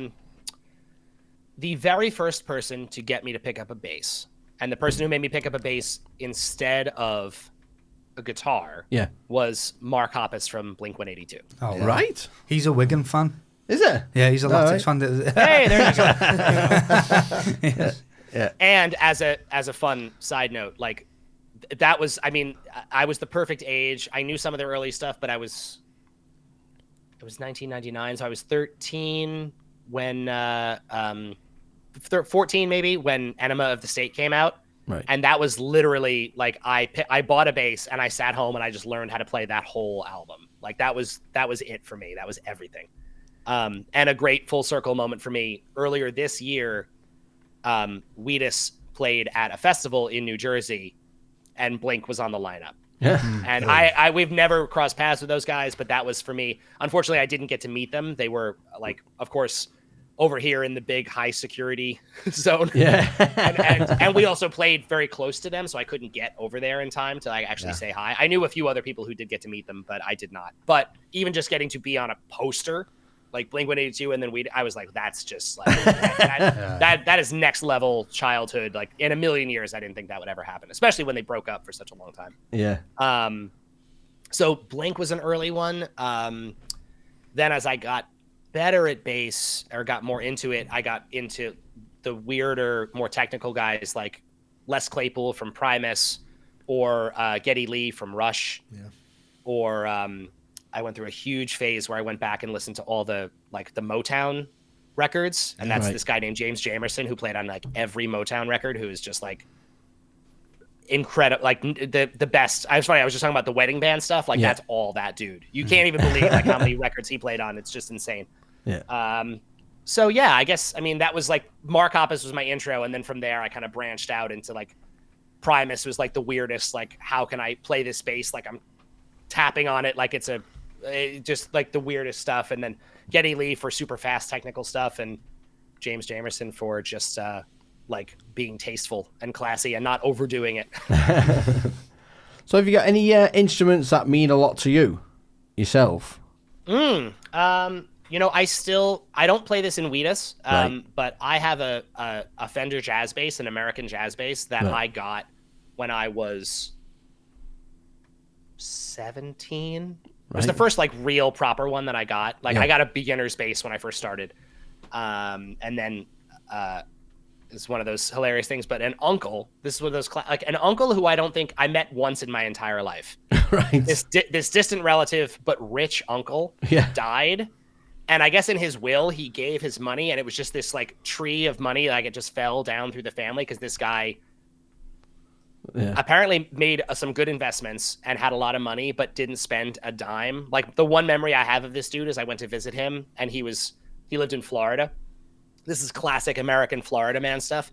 He sat in his garage in this like crappy folding chair, in a tank top and shorts, holding a fly swatter that he made. because he was like, why would I buy a fly swatter? This is fine. I by every measure, an absolutely insane person. And I met him at a young age. I was like, who is this guy? Anyway, that guy, when he died, the money made it all the way down to me, like his like great grand nephew, or I don't even know how I was related to this guy. And I got $1,000. Wow. And I took that $1,000 and I went to Guitar Center and I bought that jazz bass. Yeah. The first like real instrument I bought. And if I'm not with Wheatus, if I do any of these other gigs, to this day, that is the one I grab. Right. I know it so well. There are some people who like to get new instruments all the time and like try to find like new things to explore. Yeah. And I am more like, I want the thing that I know, like it's the back of my hand, you know, like that is an extension of me. I don't need to think about when I'm playing it. Like I know where every bit of it is. I know like the spot that's good. I know the spot that's like a little bit weird and I have to like play it slightly differently. That is just like easily the most important to me instrument that I own is that thing. Yeah. So do you ever have a dabble in guitar then? I know guitar strings are a bit thinner. Yeah. I started on bass, which is funny. I know a lot of people will start on guitar and then move to bass. Oh, is that the way to do it? I would have thought the other way around. Because bass is not, you know, like, let's be real, like bass is not a cool instrument. I don't know. It's just not. Some bass solos. Yeah, but you got all the birds at the gigs though, didn't you? Well, there you go. But see, you have to learn that later. That's not something you're thinking about when you're a kid. Yeah, your bass When you're a player's the kid and coolest you're guy. yeah. No, believe me, I am very grateful to be a bass player right now, and I don't call myself. I literally just did a gig the other day in New York City playing for someone on guitar. I did the whole show on guitar. All right. But I don't call myself a guitar player because that's like a loaded thing to be. Yeah. Guitar players are like the showman at the front of the stage who are taking solos, and like that has never felt right to me. Like I like to be at the back, and I like to be like. You know, my favorite thing about the bass really is it's the sort of thing that like you don't even really notice it until it's gone. And then when it's gone, you're like, what the hell just happened? Yeah. People in the crowd are like, what just went wrong? And it's because the bass disappeared and you don't even really clock exactly what it is. It's this like foundational thing. I like the fact that I'm not usually at the front of the stage. I'm not usually like the star of the show. I like to feel like I'm supporting a song and I'm supporting a band. Yeah. I know something that I've been involved in music for a little while as a singer, but we've always spoken and said that bass is like the road and the guitars are the cars. There you go. There you go. The bass is really like it's more of an extension of the drums than it is part of the I think the best way to describe it, actually, someone really just said this to me recently, is the bass is the thing that bridges the gap between the drums and the guitars, or the drums and the piano. Like it's playing percussively like a drum, but it's also holding down some like musical root information that you need to have there so that the rest of it makes sense. Yeah. Right. So yeah, no, I started on bass again in large part because of like Mark Hoppus, who I just thought was like the coolest dude in the world. And also I had some friends who all like everybody I knew played guitar. I didn't know anybody who played bass, and I was like, well, if I want to like play with other people, I should probably pick the instrument that nobody wants to play. And I'm so glad I did, because for anyone listening who's interested, like guitar players are everywhere. Yeah. Bass players are not. Great drummers are also not are in short supply. If you are be a drummer who is really good and not an absolutely insane person, and you'll find work. I don't think there's such a thing as that. Well, and they are really hard to find. That's the reason why they're in short supply. Drummers are the craziest people in a band, without exception. So you think there'd be more drummers in America with them all being detached houses, wouldn't you? Well, I learned the triangle, but I'm still looking for a band. There's not many people that want a triangle. You just got to find the right band. There's someone out there. No, I'm not very good at instruments. You're like the little bit of salt that they put on Ding. at the end. Are you familiar? There's a band called the Brian Jonestown Massacre. Have you ever heard of them? No. They've been around for a really long time, and they are legendary because they like get into fist fights on stage all the time. Like, it's just a crazy story about this band. But anyway, that band, like he's not the singer, he's not the front man, but there is a guy in that band who just plays tambourine. Oh, right. and he literally will stand at the front of the stage, and he'll just the whole show just like that, just like against the microphone playing tambourine. And he is like everyone's favorite member of that band. We've got one of them over here. Happy Mondays. Happy Mondays. There you go. Yeah, exactly. Bez, Another good example. Bez. But they just did a tour in Australia, and like a couple dates into the tour, Joel is the tambourine player, and he had a family emergency and he had to go. Right. So he's like, "I'm sorry, guys, I can't finish the Australia tour." So everyone was there. They just lost their tambourine player, and you should see all the messages online. People like, "It's bullshit." Can I get a refund? Because I came to see Joel the tambourine player. That's crazy. It's amazing. So my point is, there's a spot for everybody. You just own that triangle, dude. Just own that triangle, and you will star. You just got to find the right group and rock it hard enough, and you got it. Yeah. See, I'd love to learn music, but I'm just not very good with my hands. They just don't work. You can't read you can't read English, let alone music. I know, yeah, that is true. Let me tell you something right now. From a tremendous amount of experience, you do not need to be smart to play music at all. If there's any side of it, especially guitar and bass. Drums are a little bit harder to start out with, but guitar and bass, like the starting point is really not that you could on one guitar lesson, you could walk out of one guitar lesson Right. kind of able to play Smells Like Teen Spirit. Like, you could do it. It's not that hard. It's really not that hard. To get great at it is a process, of course, for anybody. But the entry level, like to walk away and be like, I can play a G chord and now I can play this power chord. Like, you'd be surprised how easy it is to actually get started. I did actually learn a little bit of, remember Chasing Cars on guitar? Because that's two strings. Two strings. It's two strings. It's somewhere. You start somewhere, don't you? And that's the thing too. Like when you actually pick it up and you start to learn stuff, the amount of hugely popular songs that are like devastatingly easy. Yeah. It kind of. I mean, this is now I'm gonna contradict myself, but like that side of it is kind of depressing because it's so magical. Like music is just magic.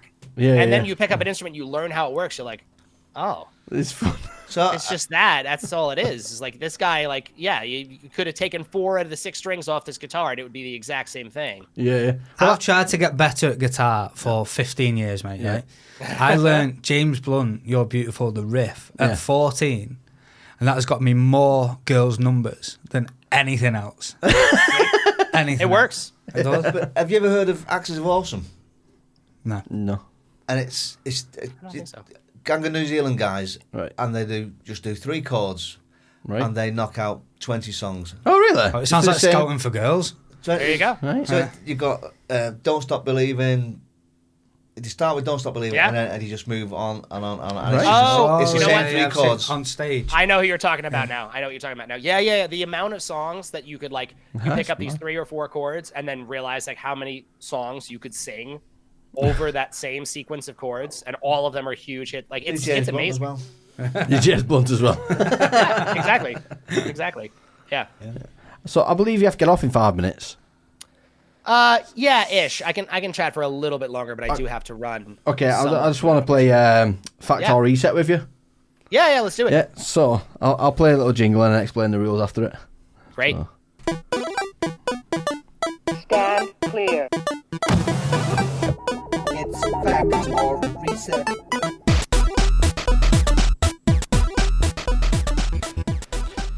Right, so the aim of the game is it's basically like true or false. So I'll read a fact, and you say fact if you think it's a fact, or you say reset if you think I'm making it up and it's a lie.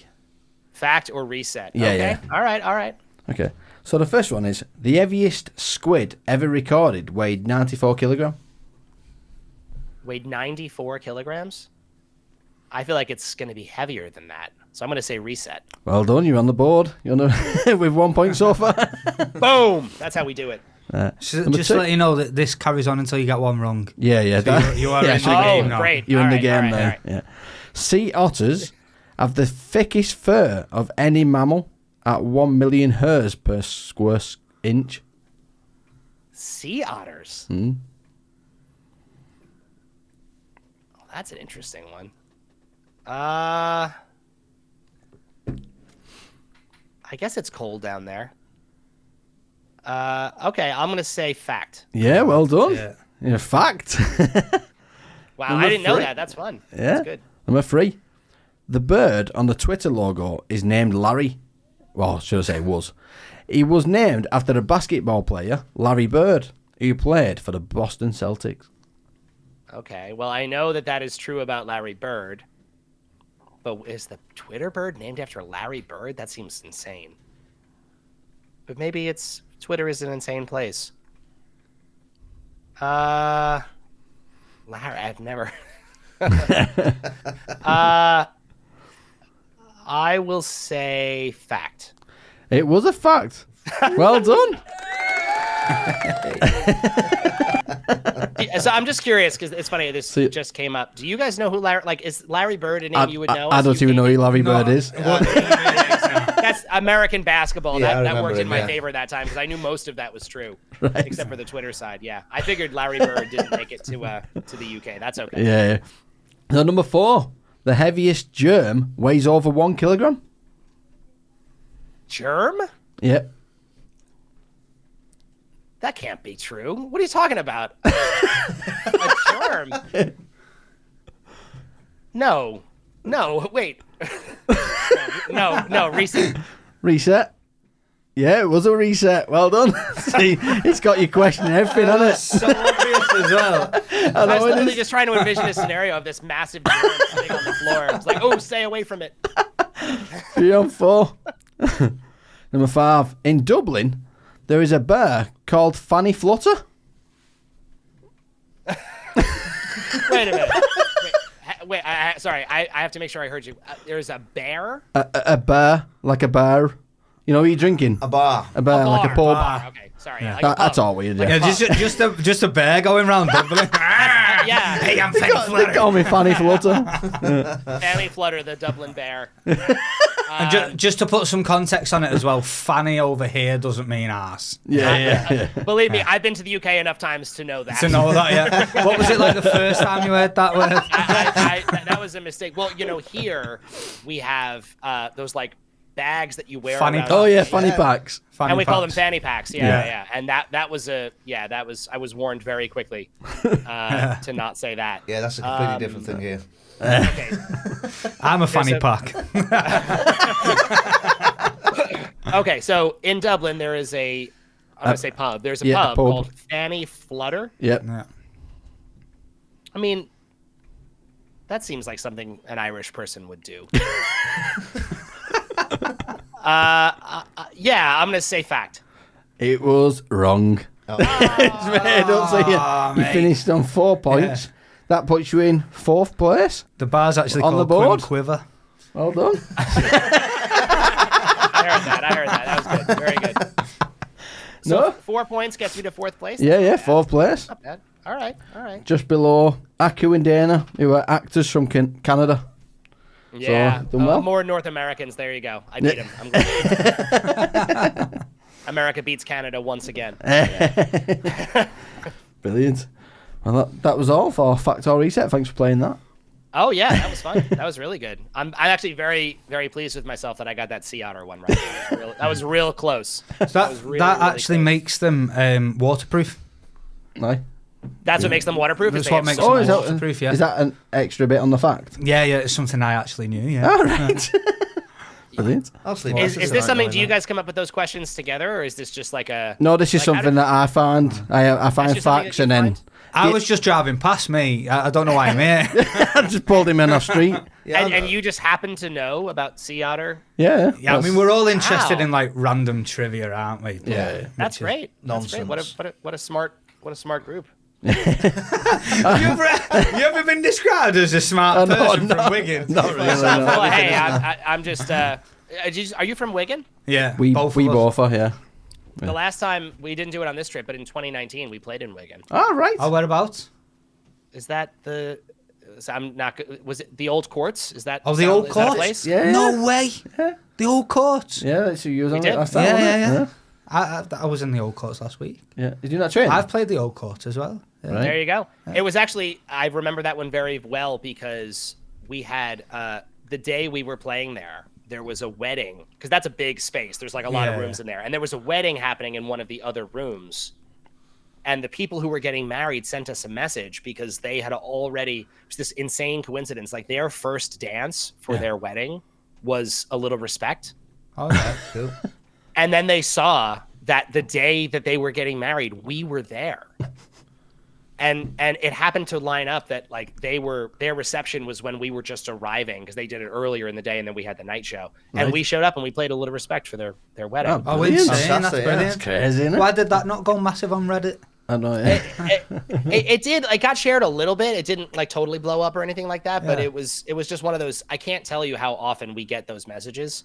People who are like, "Oh, will you play my wedding?" Because people see videos of that, and it's just like, Right. I mean, probably not. Like, it's like, it's really, really hard. It's a lot of effort to like get to like we're all gonna fly over to go to your wedding Yeah, in Swansea next week. Like, it's just not gonna happen. But that was the one time where it was like, wow, this actually completely. There's no reason not to do this. We have to go for Yeah. it. And it was That's so incredible. fun. I remember it so vividly because it was such a great day. Yeah.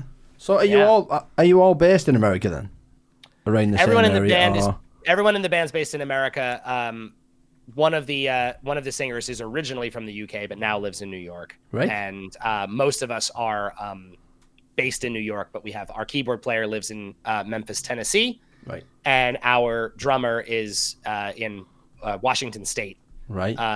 Not Seattle, but Spokane. Yeah. Really, he lives in the middle of absolutely nowhere. Yeah. So we get together when it's time to like rehearse or record or tour or whatever. But Well, if Brandon's ever poorly, I'll come and sing for you. There you go. I'm glad to know. That's the one job that's the hardest to fill. Like if he's sick, it's like, well, what do we do? We don't have a singer. But now I'm glad to know that we have somebody. Let's go and see Danny Buble in Wigan. Sing on me. We just start the show with you up there. Don't say a word about it. Who's this guy? He's changed. Yeah, exactly. And just wait for anyone to notice. I'm not from Northport. I'm from Southport. So From Southport, very good. I love the fact that this is a Liverpool-based show. I didn't even know that. Our front of house engineer, Tom Benson, is a Scouser, and we've been working with him for years. Our bus driver is from Liverpool. Our tour manager. We every time we tour over there, we fly into Manchester because that's just easier for international flights. Yeah. And then we go to Liverpool and we spend like a week getting everybody together. We do some rehearsal, and then we go off. But like I was hanging out in Liverpool just a couple months ago. Yeah. amazing. Right. Next I went to the Everyman. I show. went to Mowgli for I went and Bund. Oh man, I love hanging out in Liverpool. It's the best. Right. So the bass player that used to be in Wheatus and you're in his place. Do you ever come across each other? Yeah, actually, he came to our show we played a show in New York like a week ago. Right. Oh my God, it was a week ago today. That's insane. Time flies. But yeah, a week ago today we had a show in New York and he came to check out the gig. He's a great guy. Is he? Yeah. Yeah. No, we generally, I mean, Wheatus has had a lot of lineup changes over the years, but never because of bad. almost never because of any bad blood. Are you telling me there's a chance? There's a chance. You're in there, Dan. Oh, there's absolutely a chance. Just keep practicing that "You're Beautiful" cover. Oh my God. Eventually. Have you got your CV? Yes.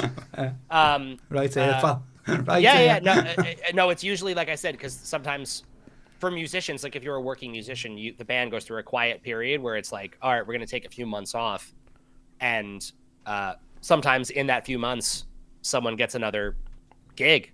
And it's just like, oh, yeah, no, now when we're coming back, I'm out with this person. And then people just kind of come and go. It's just how it works. We're not a big enough act to always have people like sitting at home waiting for the call to come back. Everyone's got to make a living. That sounds crazy, because in the UK, Wheatus is massive. Like everyone I said, like, I talked to Matthew from Wheatus, like, what?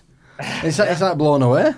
No, I mean, people think we get it all the time. People assume that we are like all like multi-millionaires. that is not true. Like I said, to be fair, for Brendan alone, in theory, I mean, a millionaire on a beach is probably a stretch, but he could like survive pretty comfortably on it, but chooses to use that money to fund the band, because a lot of the things you do as a band costs.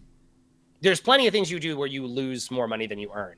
For us, even with as much name recognition as we have, if you make a new record, the cost of making an album, Brendan also likes to take his time. He's sort of a slow writer and recorder. Like we move slowly in that process. So the odds of you making all that money back in streaming are really small. You end up losing money when you make a new record most of the time, at least on our scale. Right. Touring, you make money, but it's all about like this, like, he'd rather like lose a little bit of money in order to make the thing he wants. Than than the alternative, which is just sitting back and not doing anything with your life. So no, we are. I mean, I don't want to downplay either that we're very lucky that we're comfortable and successful enough that we can do this and survive. Yeah. But no, we are certainly not. We are definitely just working people who like save up our money so that we can go and put our credit card down to buy a bunch of plane tickets, fly over to the UK, and then see what happens. And that's exactly what we just did, and that's what we'll do, next time too. But if streaming services paid out properly, you'd be a little bit better off. Of course. I mean, that's it's the age-old conversation, and at this point, it's unfortunately hard to see how it will get better because everyone has kind of just accepted that this is how it's going to be. Spotify slightly increased their rates recently, which I guess is nice of them. But I mean, Teenage Dirtbag on Spotify now has, hundreds of millions. 586 million. I know. Yeah. It's crazy. And even our new version, like the brand new re-recorded version of it that we did that has only been out for a little while, has it's over 10 million, I think. Yeah. Which is great, especially considering that we're competing with ourselves. You know what I mean? It's like there's two different like you got to pick one or the other to listen to. Yeah. So but even that is like, we do okay, but like the Spotify alone could never fuel the project. There's no way. No, if you make you have a good year and you make a couple $1,000s, you're like, oh, that's pretty cool. Right. But I mean, it's nothing compared to what it once was. No, that's why people tour now, and that's why the touring is so different, because you used to make money on records, and now you can't. So now everyone makes money on the road. Everyone makes money at the merch table, and going out and actually playing the shows. That's where the actual money in music is at this point. In my opinion, obviously everyone has a different scale. But whether it's Wheatus or Taylor Swift, that is true. She makes her money on the road, not from just putting out the record. You make some money, but not. It's pennies comparatively. Yeah. Yeah. So have you done any acting in music videos? And how did you find that? I appear in one Wheatus music video. Right. A tiny bit, but not much. Right. I've done a little bit of I did this musical project that was kind of like a little bit of musical theater in it. So I did a little bit of acting, but I was mostly playing myself. Yeah. Not much. No. Right. I've been interested in it for a long time, but I've never really taken the plunge down that road, Right. Yeah. So that's all my questions for today. Have you got any more questions you want to ask? No, I'm very satisfied with him. Thanks. This was really, really fun. I appreciate you guys having me on. I appreciate you giving us some time. Yeah, no, it's my pleasure. It's my pleasure. Especially when you've been busy touring. Yeah, like I said, we literally the last show of the tour was 1 week ago today. Yeah. And that was back in New York. We finished the UK, came home, did 2 more hometown shows to wrap things up, and now we're actually done for the holidays, Right. Yeah. So this is a great winding down. Amazing. I'm just glad you toured in the UK so you can actually understand us. Yeah.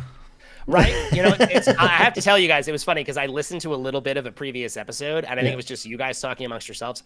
I've done enough time in the UK now to know that I think you guys are really good at, if you're talking to an American, you'll tone it down just a little bit. Oh, yeah. You've noticed that. I don't know if you do it on purpose or not, but I can definitely tell the difference. Yeah. A great don't example. all sound like Dick Van Dyke. Yeah. Oh yeah, I mean, again, I'm talking about how we have a crew with a bunch of Scousers in it. If I walk into a room and they're just talking amongst themselves, it is a very different conversation. Yeah. It's very hard, and I still struggle with some cases. It's very hard to understand, isn't it, sometimes? It's like walking into a chicken house.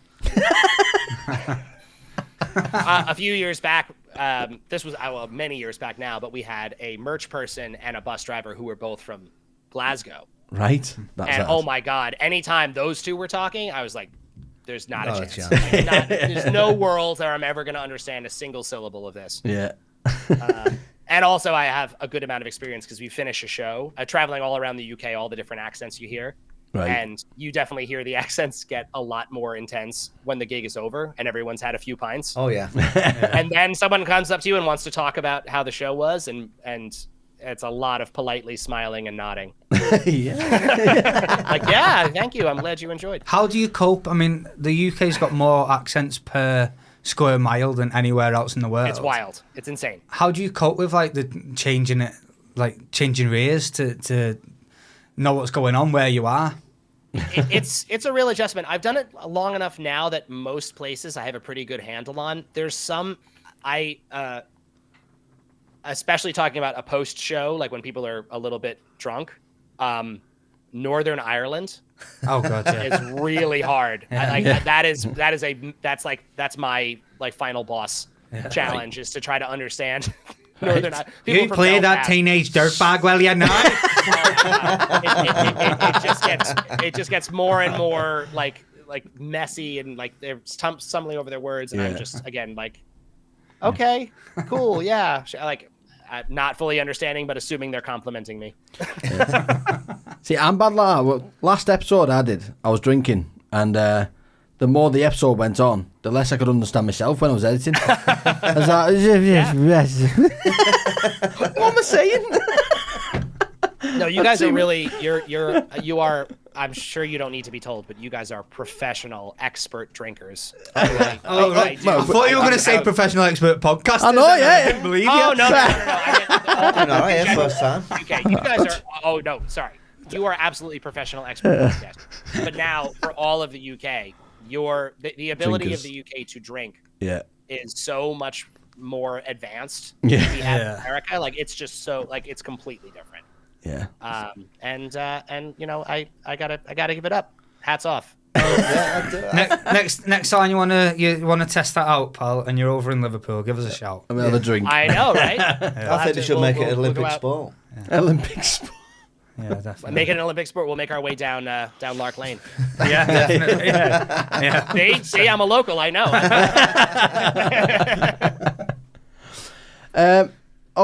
Also, I'm going to email you for maybe a digital picture signed, maybe for the wall. Sure. So yeah, we can get do all our guests and we put them on the wall signed behind us for the podcast. anything you need. If that's no all right. problem. Yeah. All right, thank you. Great stuff. Fantastic. Lovely Yeah. stuff. All right, it's been brilliant chatting with you. Yeah. Likewise. Thank you guys. Appreciate it. Thanks for your time. Yeah. I'll see you soon. I'll see you soon. Take care, Matthew. Thank you very much. Thanks very Cheers. much. Yeah. Thanks, guys. Bye. Bye. Cheers. Bye. That was good, wasn't it? Do you know what? Right, the nerves going into that were definitely quashed after he started talking because he just Easy, took wasn't it? control, didn't he? Yeah. Easy. Yeah. Oh, my God. 100%. Yeah, I'm just going to pause this for a second and I've got to the toilet because I'm about half an hour into that. I was nearly wetting myself. Oh, yeah. Yeah. That's why I'm swinging on my chair like a kid. Well, are we all right Thanks for having a 5 minute then? Yeah. Go That for a- vape and go that. for a smoke. Yeah, We'll have a we'll quick just puff. have a bit of pause. Yeah, play the music. And we're back. Straight back into it. Well, that was a good chat, wasn't it? Was it? Yeah. Learn loads. Oh, I can't wait for a documentary. Oh, But yeah. I just threw that out there I've been thinking told that, maybe it's something they could do in future. They've already been doing it. I'm looking forward to that. I should be thought you fun, put that. your What? your revision in there. Not the heck. Yeah. It's Oh, just bloody because hell, dark horse here, mate. Documentaries everywhere aren't there at the moment on Netflix about everyone, Beckham's and all that. I thought maybe Wheatus. Have you watched the Robbie Williams one yet? No, my missus though said it's dead dark. Is it? Yeah, apparently I it's can't wait like to watch it. it was horrible to him and that, and the drugs and that, and it was hard for him. So yeah, He was the baby though, wasn't he? yeah, he was the baby of the group, wasn't he? So yeah, it should be an interesting watch. We brought anything with you today? You said you didn't bring anything on about Wheatus. Where did them questions come from? Oh, yeah, but I mean, I Paul know, them ate his ass, didn't he? Oh yeah. I know Wheatus. So in 1957, you said. Well, just in my head. Teenage Dirtbag was written about a murder in his hometown in 1983. Yeah, was it? And No, the song's a bit dark, isn't it? When the listed Christmas version. Well, Santa's dead. Yeah, a Rudolph. teenage dirtbag is someone that listened to ACDC and Iron Maiden, which is Right. why Iron Maiden's in the song. Right? But yeah, it was about a murder in 1983 in his hometown. Anyway, moving on. Right in the mood. I know, yeah. Let's get to some of my things. So last week's podcast, you weren't here, but I said last koala bears didn't live in forest, and turns out they do. So I lied about that. So I'm sorry to the listeners. Do you know if you shake them up? Yeah, In because Gibraltar. we were saying something, weren't we, about koala bears with Tom, and I said, yeah, if you're going to say that, they don't live in forests, and then I read up and they do. So. They've got gonorrhea. I thought it was just Chlamydia. in trees in Australia. It's chlamydia they have. Oh, chlamydia. sorry, Chlamydia. Yeah. Chlamydia. Randy buggers. Yeah. Chlamydia. I blame Because they it. climb. Climate. Yeah. I blame the koala bird for mine. You what? Oh, I blame the fuck off, koala bird man. for mine. You made a... I can't hear because the standos. I think that's a joke here. No, there's a mate of mine was telling me he went to Australia Yeah. and they had this tour thing and you can cuddle a koala. Really? Yeah, and Something last week. I like and that. what he said was there was this really annoying woman. Yeah. Can I go? Can I go? Can I go be first? Can I be first? Let me. And he was given this koala, and he said, "Be very careful because they have very weak bladders. So don't shake him about or anything like that." So what he does, he's got his picture taken with this koala and all this, and then before he give it to this woman, he give it a good shake. And then there you go. I just pissed all over it. Oh, nice. That's nasty. Though. But they're like badgers. They're like hedgehogs. What? They're just there in the it's side weird. of the It's road. just anywhere. Yeah.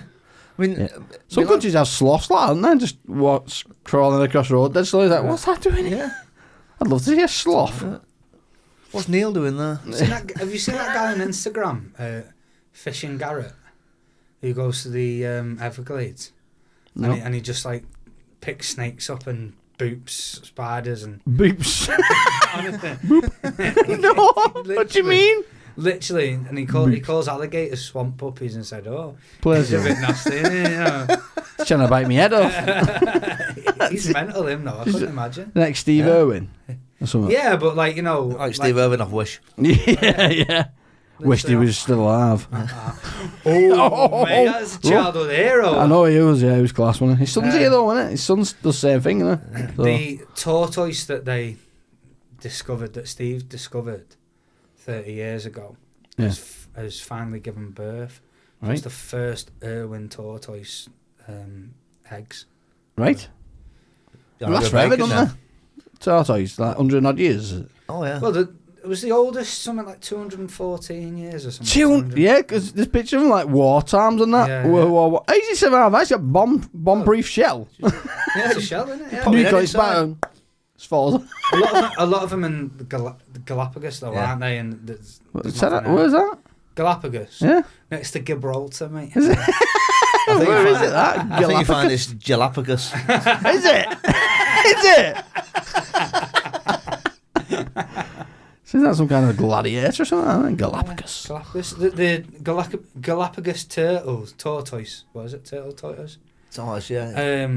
They're massive, mate. They're like 4 or 5 foot tall. Really? Mm. Bloody hell. Like long legs. Yeah, but they've no predator. They've no predators, have they? So Well, it's no just one the- likes a taste of a shell, do they? I know, but like It's like a turtle paddling soup. pool on legs. Paddling pool on legs. It pretty much is, isn't it? Gone away in the wind. Yeah. Yeah. Did you know it's Cookie Day on Monday? What? Cookie Day. Cookie day. Yeah? What, On National Monday. Cookie Day? Yeah, National Cookie Day on Monday. Right. So we're celebrating by doing foot-long cookies. Get out of Yeah? town. So we're on Monday, foot-long cookies. Why do I have to be on a diet that's when all weird, this isn't it? interesting stuff comes What's out? going in your cookies? Like chocolate chips? Chocolate or- chip, yeah, whatever you want there. Bit of ham. Tortoise. Bit of bit tortoise nasty, shell. isn't it? Tortoise shell. Get them in Subway. Yeah, Monday. Subway, like, what, bloody, it's mad, isn't it? A foot-long cookie. Are you getting endorsed for this or? No. Sponsored just by like- Subway. Yeah. So, yeah. In a time Do you remember the cookies rule the world. Do you remember when, you know the topic? The chocolate bar? Oh, yeah. Yeah, that's gone. It's ended. That's Oh, great. that's- I made up. Why? You don't like it? No. So, like, the right time of year as well, Christmas time. Christmas time, you'd get a selection box. Yeah. And you'd eat. I'd always work around that topic. The Do you not like Topics? Topic was always going to be last out the Do you like box. topic? I like a topic, mate. I yeah. love topic, me. I think it's better than a Snicker, me. No. But then again, I like the bounty bars. Oh, I like Yeah. bounces. I love Oh, they'll be gone next Red then. ones. They're Red all ones, going. blue ones. Red ones? Red ones. Yeah. What's How that? about What? Who, you want to You eat? never had a red bounty? Oh, Boost? What?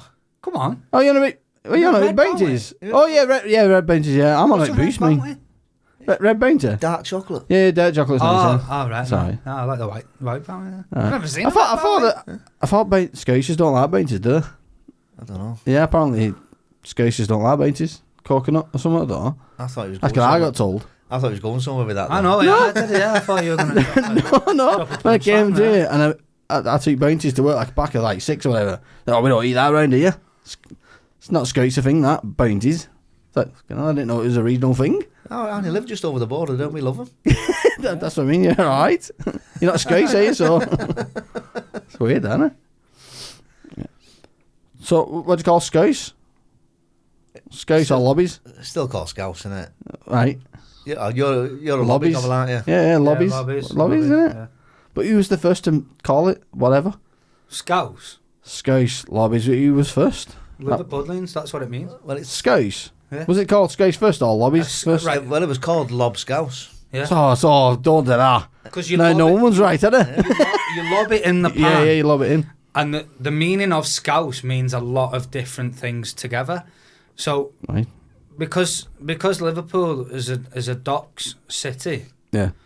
you'd have a lot of different nationalities coming to Liverpool. So Right. the accent actually comes from Scottish, Welsh, Lancastrian, Yeah. and Irish, and a little bit of American as well. Yeah, I need to search up who made it up first. 'Cause I reckon Scouse robbed it off us. There's no We could have something in Wigan. Can't just have pies, can we? What do you put in it? What meat do you put in it? what? Yeah, what do you put in a scouse? You because it changes everywhere. Well, I knew I a put woman like who put like white steak. beans in and stuff. What do you put? Like stew steak? Oh, I used to.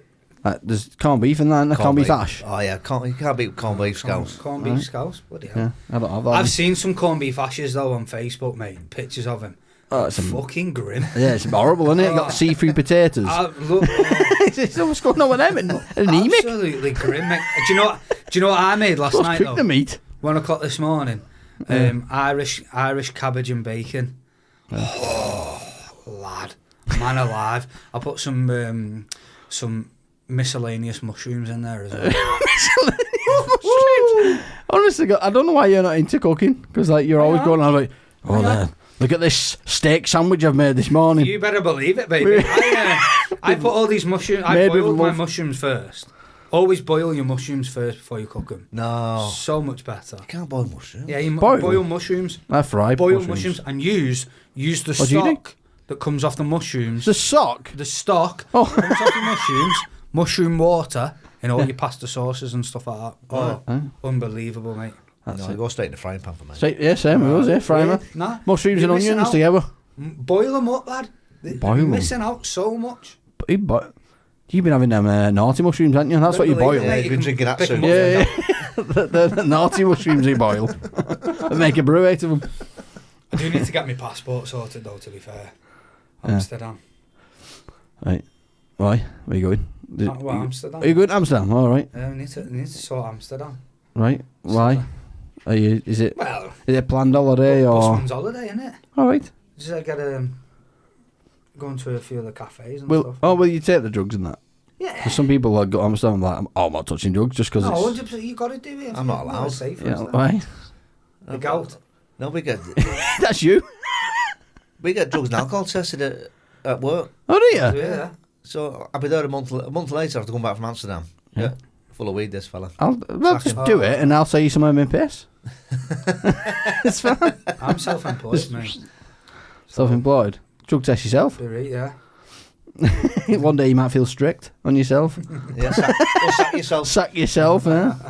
Is that yeah, self-employed? Is it not a nightmare sorting all the tax out and that? I'll just not pay it. No, just Depends. don't pay. It Are you listening, depends how HMRC? much- I know, yeah. It depends how much you plan. To be honest, like Yeah. if you sorted, I've only just got a receipt book and I've been working self-employed for 7 years.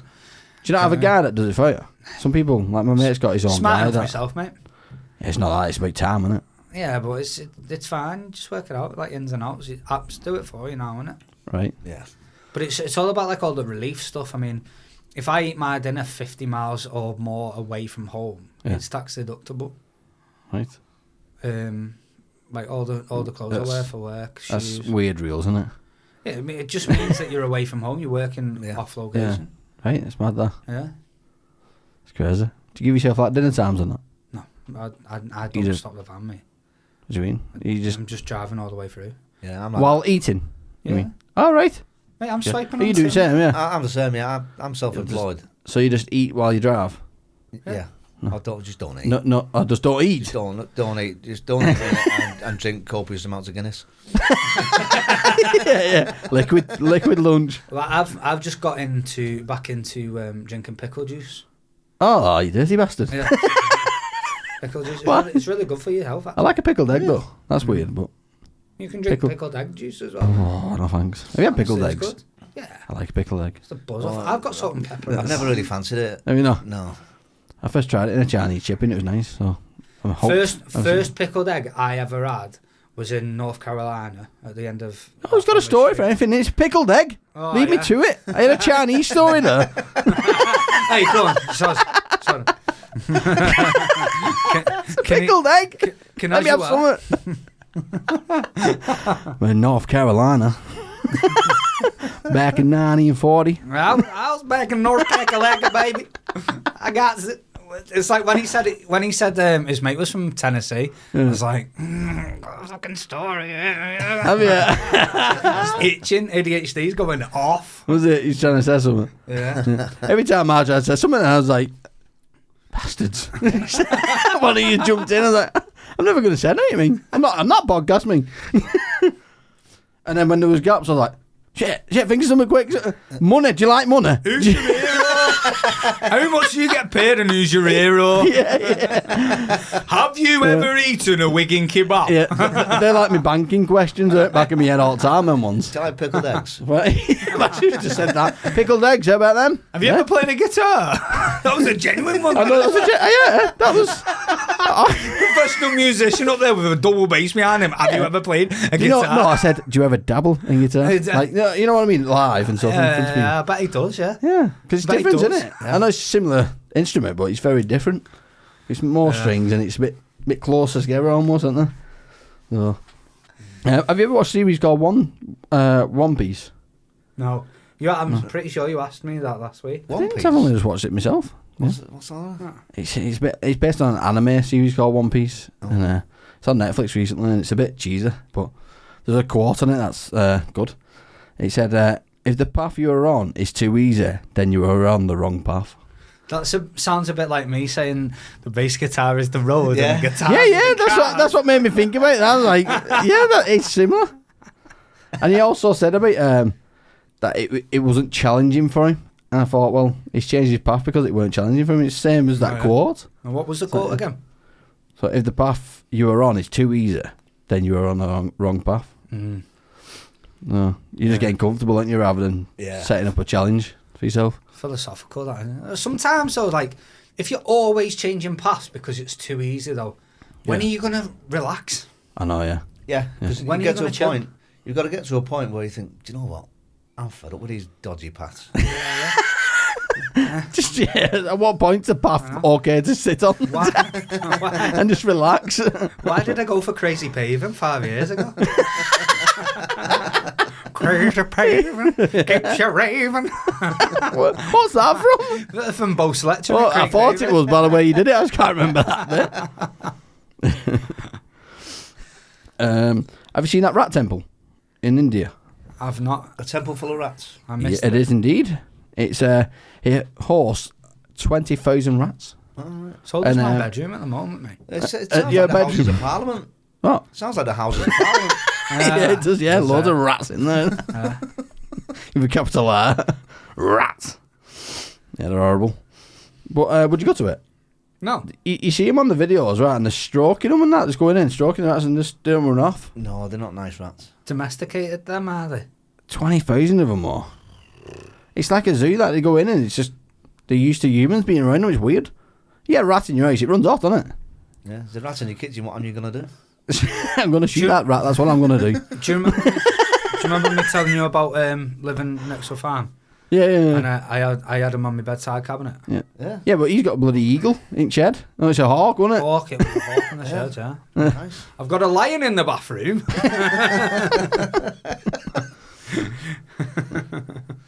Ladies, you want to see the snake in my pants? I've got a koala in my bush.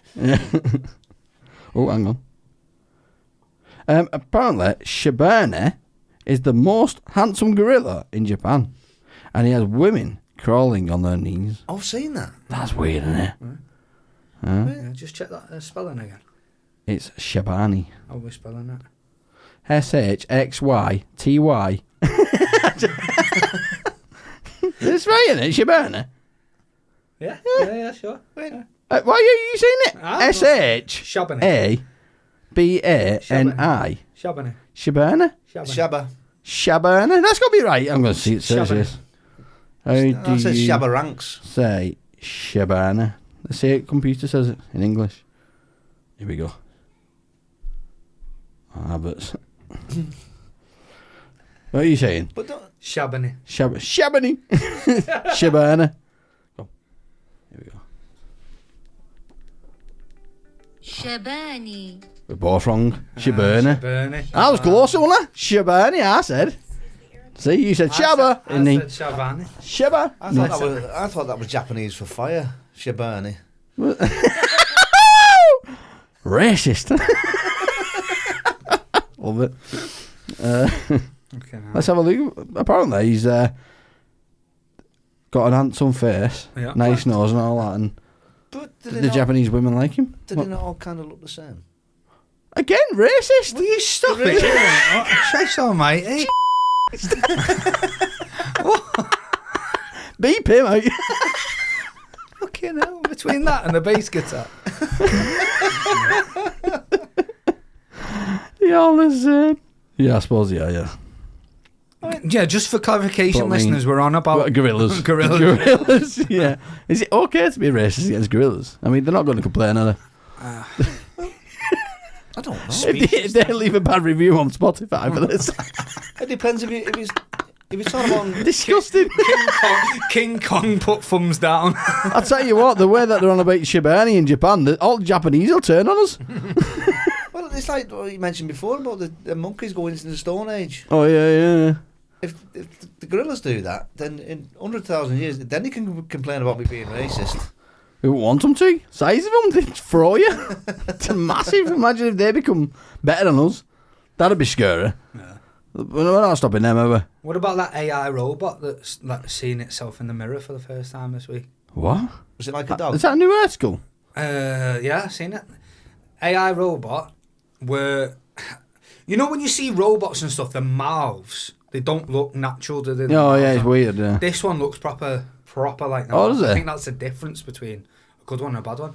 And it's got AI in it, and it's seeing itself in the mirror. Yeah.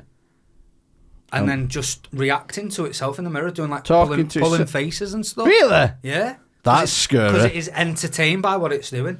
Now, if it gets entertained by what it's doing, Yeah. can you imagine if it has a sadistic thought? I know. Kill it. Kill it. Turn it down. Yeah. Factory reset that bastard. Shabani. Shabani. Yeah, Shabani it.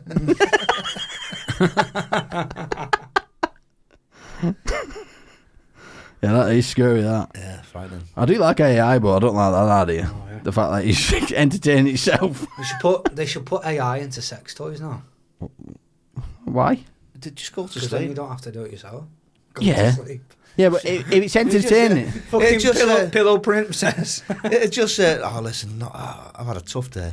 I've had enough. I'm going to sleep." I've been I in the straw. know, yeah. Got a headache. After the day I've had. But then you've got robots laughing at people with micro penises. I bought this for a reason that I can't sleep with women, and he's laughing at me. Fucking hell. Bastards. Talking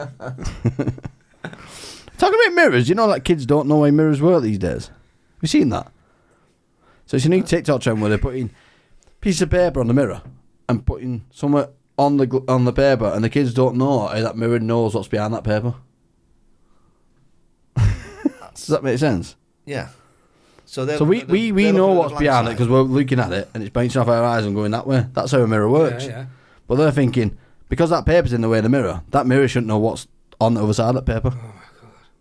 So that's the new trend at the minute, and scientists are having to explain to kids how a mirror works. Some thick cunt. That's scary, isn't it? That's our next generation for you. Yeah, that's the future. Yeah. Unbelievable.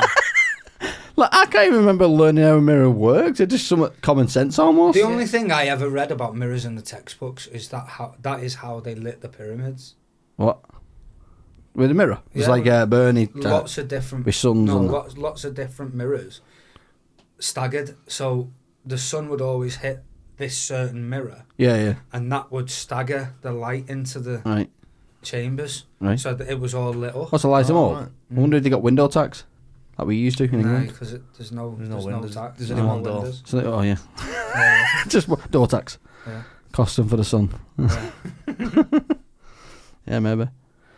Have you seen the sex sweets that are aimed at children? Oh, right. Has it got an headache? What? Back to that. Sorry, it's got named at children? Yes. Are we talking like sugary sweets? Or, Yes. Just like the sweets in Or the shop. sofas. Fucking Yeah, I know, yeah. casting Smart. couch under 16. shares long with Barbie on it, you know. Oh, no. Hello Kitty, hello Titty. Yeah. Hello, titty. Fucking hell. So it's a packet of sweets, and it's called Candy Kittens, and it's sponsored by Netflix show Sex Education. Right. And inside the sweets, they've got condom-shaped sweets inside it. Right. And this is in the children's section of sweets.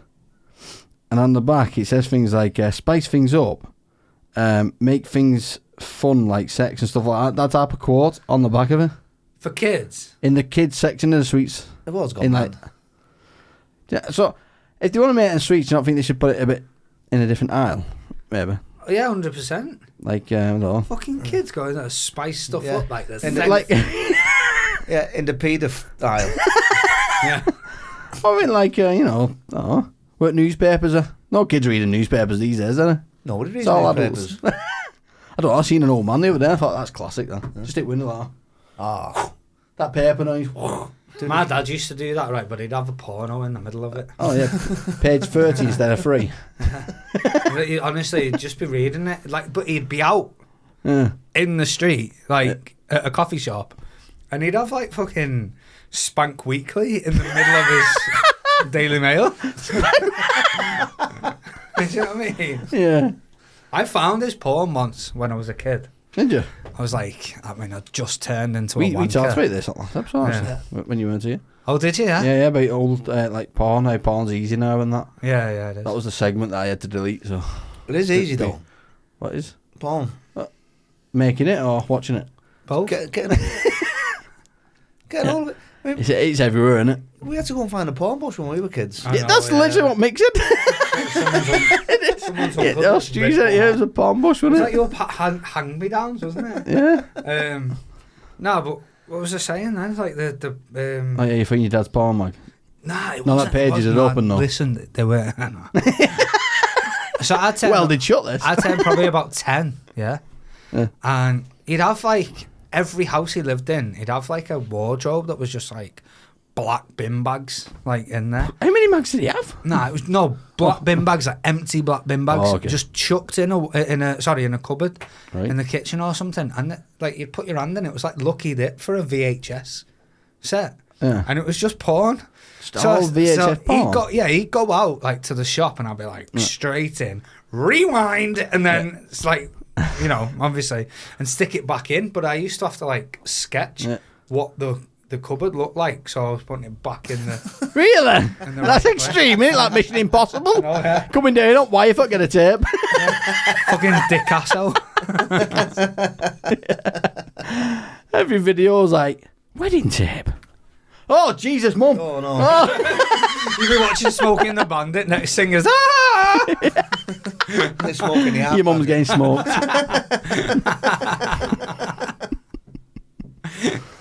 Oh, that's horrible.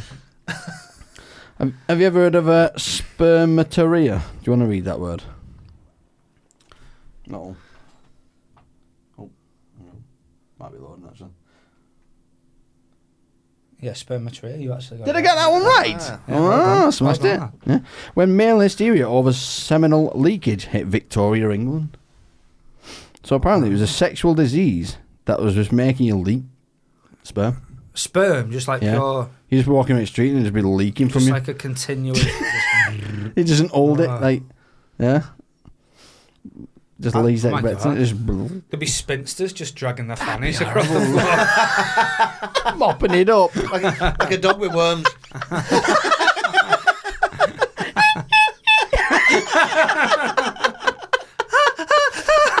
That's awful. Oh dear. I think I might have it. Yeah, that was in the 1840s. Right? So I think it was the treatment came out in 1847. So What it's was the well treatment gone. for it? Because Treatment was to stop watching them VHS tapes. It was Just don't originally sketch it first. That's it. it was originally thought of as a separate sexual disease with its own symptoms, but was later described as a symptom of excessive seminal discharge. Overall, it was thought to have two stages. The first was the excessive leakage from wet dreams and premature ejaculation, and the second was how the body reacted when exhausted, depression, impotence, shrinking testicles, and semen in the urine. The causes of the disease varied very significantly and were sometimes associated with what people perceived at the time to be an overly domesticated lifestyle. Supposed causes included flannel trousers, full bladder, sleeping on one's back, soft beds, sitting in front of a fire. What's all that got to do with it? Why does it matter what pattern your trousers are? I don't know. I always find that when I wear flannel trousers, the leakage is unbelievable. And lying on that flat bed, that soft bed, Jesus Christ. Yeah. Was them pants passed down from your great granddad from 1847, maybe? Yeah. That might be the issue. They're passed out, they're like cardboard pants they are now. They're almost see-through. Yeah. For trousers, like an egg carton. Moving on. Did you see that India seen UFO sightings flying over? And apparently they sent out fighter jets to go and fight them. Right. That's all I've got wrote down. India's got fighter jets. India? Yeah, I was surprised at that. India's got fighter Oh, jets. it's a big country, India. I thought India was like pretty poor. Nah. No, God, no. No, not really. No. No. India's the next superpower What? because No, of it says computers. India was the last people to send a man to the moon. Oh, right. I remember that, yeah. I felt like you were part of it at India then, the way I object! We sent him to bloody moon! Cheeky get. Yeah, I'm a member of the India Tourist Board. He just had to get his Punjab in. Yeah, they investigated the UFO sightings as airport halts flights. Also, they took it serious, didn't they? Yeah. They stopped all the flights in there. India's Air Force scrambled 2 fighter jets on Sunday to investigate the sightings of an unidentified flying object. I didn't think they called it anymore. UFO? UAP. UAP, yeah. Near an airport. An alert was issued by security forces after the UFO sightings was reported from the northeastern state of Manipur. Is that right? Sounds good to me. Sounds good to me. At about 2:30 local time. The Indian Air Force also altered flight operations at state capital Infalsbir, Tikandrajit. No, it sounds like a broken record. It was Infalsbir. Is that right? Yeah. Yeah. And Tikandrajit. in an accent. You could trying be to make saying it anything right. you like Yeah. there. International airport for several hours. So I'm not reading all that too much. But do you believe in aliens? I've seen something. Have you? I did when I was younger. Yeah. Go on then. I've already told No, my it's- story in this podcast. So what's your story? It's weird. It's like, do you know, like the Mercedes-Benz badge, Oh yeah. like the 3-pointed Yeah. thing? And I was up in Carlisle, Cumbria, somewhere up there, and we had a crane on site. And I'm looking up in the air, this crane, Yeah. and this thing, like the 3-pointed, went flying Yeah. way across. I thought, what the hell's that? Yeah. Well, they've got. When was this? Couldn't Because if explain. it's Got a- new, it might have been a drone. I But thought, no, I thought 20 years ago. They've got all a of them know base. then. It was a drone then. They've got an RAF base in Farsland Right. in Glasgow, so it could have been something. Do you reckon? Well, they have got a base in Farslane, so. Right. could That's have weird. something. That's nowhere near Carlisle, is it? Yeah, but for a flight, Yeah, I suppose. So. it's probably about an hour, isn't it? Like, but in a flight, it's probably about 5-10 minutes. Yeah. Yeah. It's weird though, isn't it? Yeah. When you see something you can't explain, it's like UFO though. Yeah, gotta be. I've seen it with my own eyes. And E.T. on a bike behind it. Trying to get home. Wait! Yeah, he weren't going to the Navy base. He was going to Alfred's. Yeah. Buddy Elliot's still following him. Not aged a bit since that film. I think that's all I've got wrote down for this week. Oh, yeah, I was talking about some girl wears her boyfriend's blood around her neck before you turn up. That's weird, isn't it? Really? How ironic. Yeah. Right? Well, it's pretty cool, though. Oh, that's It's like the air to the ocean. That is insane. Yeah, it's pretty cool, isn't it? I kind of want one, but it's a bit weird. Bit dammer, isn't it? Going up to your message. Bit dammer. Gives you blood. Gives you blood. Which blood we're from? But did you ever hear the story about Nigella Lawson? Who was she married to? Yeah. Saatchi. Yeah. And they were having the kitchen done. Yeah. And he had a sculpture of, it was his head with his blood frozen. Yeah, that's weird. Straight away. And they have the kitchen done. The bloke come and turn the electrics off, and this thing defrosted and thawed out on the side. Like tens of thousands of pounds, £100,000 worth of art, just thawed out on the kitchen set. So you could only view that in the freezer. Yeah. Imagine. Yeah, just go and get some ice cream. Send the kids for the ice cream. Can I have a choc ice, Mum? That's horrible, man. Nigella sticks it in a risotto. That is nasty, though. Yeah, just pop it in the microwave. She's such a she's such a dick teaser, though, isn't she? Hey? Oh, basically. And then you get the cream. These strawberries really are good at the back of your tongue. And then you get the cream, baby. That's every week. Every... No wonder your dad was, full of porn videos in his cupboard. Nigella It's all cooking shows. Yeah. Making a mess of his flannel pants. Call back. Fucking. I'll lower a bit here. So Dad forced a pedo best friend to dig his own grave and to make him kill himself after discovering abuse horror. So basically what happened was his best mate was abusing his daughter. Yeah. And he took him out to the woods, battered him, and then made him dig his own grave and make him kill himself. That sounds reasonable. And the dad got arrested and was sent jail. No, that's not on.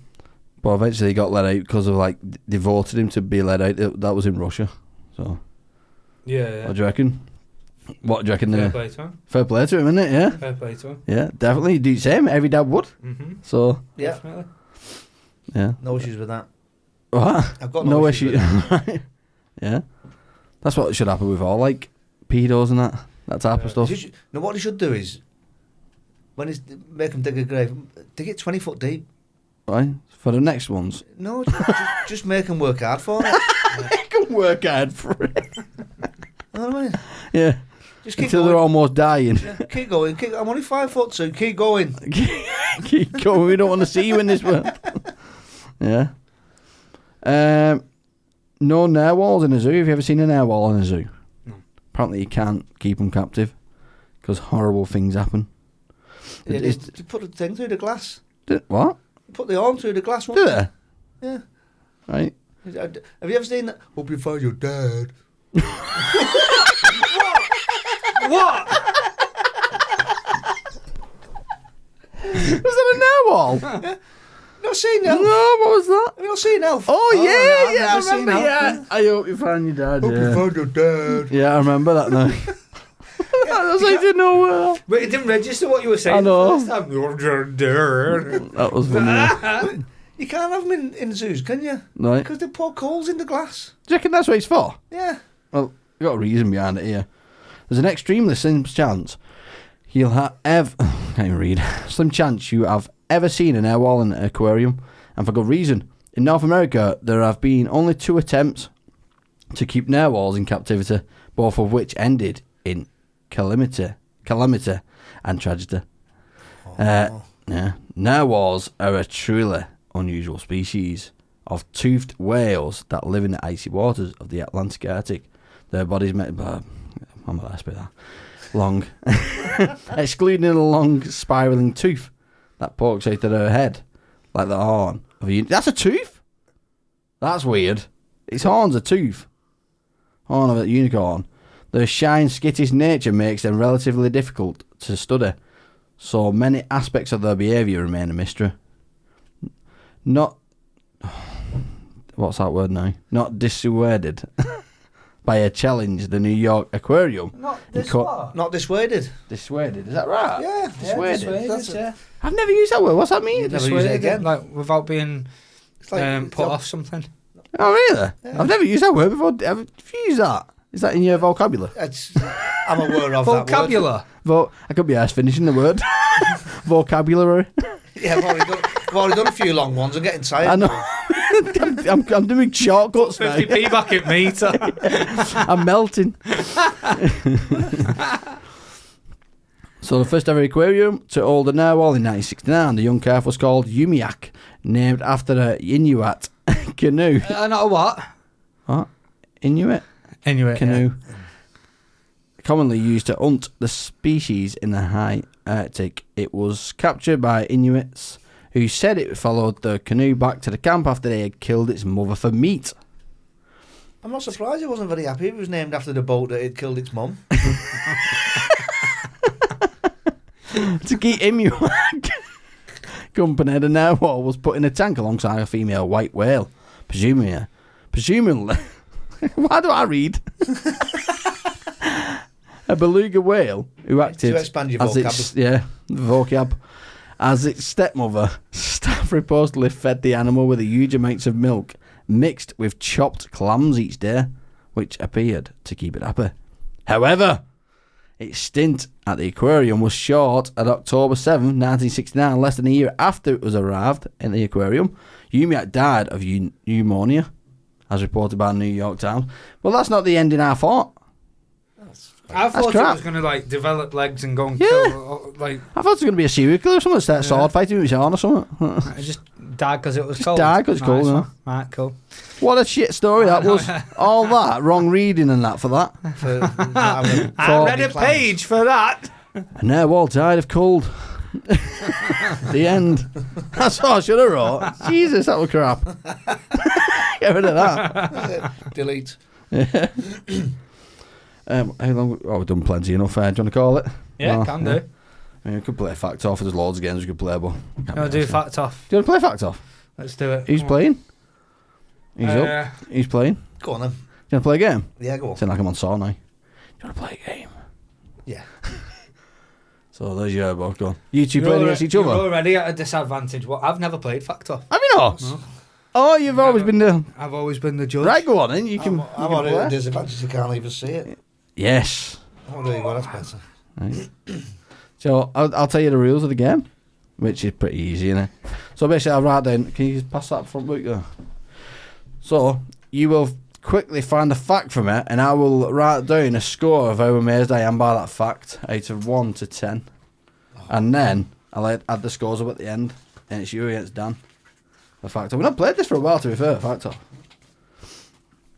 You have to close your books now. What do you mean? You're not allowed. You're not allowed to head. Oh yeah, you're not allowed to pre-look. No, you're not allowed. It's not like an open book. It's like a... Close your book or disqualification, lad. He's cheating him. He's copying. I am at an advantage first half because I've got. What? I've got 112 more facts than you have. Yeah, but these will blow your socks off. Yeah. Yeah, exactly. Yeah. What's that one doing? This one to make your jaw drop. Very underwhelming. Is it? Is that what it is? Yeah. Right then, he's going first then. Go on then. Throw us a fact. Fact. Oh yeah, just right. So a fact from this book now. The next person has to read their fact out as soon as yours is read out. Yeah. I've only looked at one. Yeah, that's so it. Now yeah, you have to read one. You have to read one dead quick. Up until 1870. Oh no, you don't have to remember it. You can read your book. I've done it. You can't just make it up. Could be anything. Because hey, there was a flying Spider-Man up in there. Oh yeah, get a 10 out of 10 for that. Yeah. If you can remember it, double points. What's that, mate? Up until 1870, it was legal in the UK for a man to sell his wife. It was legal? Yeah. The going rate was around about £2,000. That's fantastic, though. There you go, a big score for that. That's weird, that. It's almost slavery. It's your own wife. Go on, Dan. Women look their oldest at 3:30 p.m. on Wednesdays. What? That's weird, isn't it? That's random. What a random day. How did you work that out? No idea. I couldn't say it. I don't get home till 4 o'clock. I've never seen her at 3:30. She looks banging. She'd look older next week. That's ooh. Neck and neck on that one. 2 good scores there. Go on. There are no moles in Ireland. No, I don't know. I've heard them Irish police are not the best. Okay. Henry VIII put a tax on beards in 1535. Bastard. I'm shaving. But made sure that his own was exempt. That's cheeky. That's a bit nasty, isn't it? Go on. The French for walkie-talkie is talkie-walkie. What? The French? The French for walkie-talkie is talkie-walkie. And talkie walker? Yeah. Oh. So it's just backwards, almost. The electric chair was invented by a dentist. Wow. Well, it had to be, didn't it? Because I mean, you couldn't use the foot all the time, could you? Like in the butchers, the barbers. It must have been dentist. accidental. Just got a short on the fuse. That's weird. Drilling your teeth out next to Yeah, you. someone's dead. Fried. Done. Over to you. Ancient Scandinavians believed that the aurora borealis was the result of huge shoals of herring reflecting light into the sky. That was... I'm not going to mention what that was. That was alright. Andre the Giant once drank 119 beers in 6 hours. Right, that's good. It got But mentioned. I've heard that before, so I have. It's good. But because it gets mentioned Yeah, again and it's- again, I thought it was a good one. All right.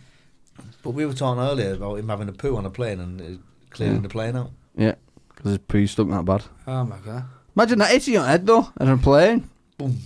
Like a bomb, wouldn't it? Like a nuclear bomb. You get wattle and daubs, wouldn't you? Tortoise is safe. I don't know about that.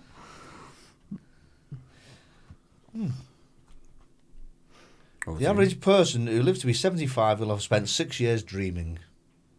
That's interesting, that. 6 years. That's on, what, 8 hours sleep a day? Yeah. I've probably slept about 1 year so far. Yeah. That's weird, that.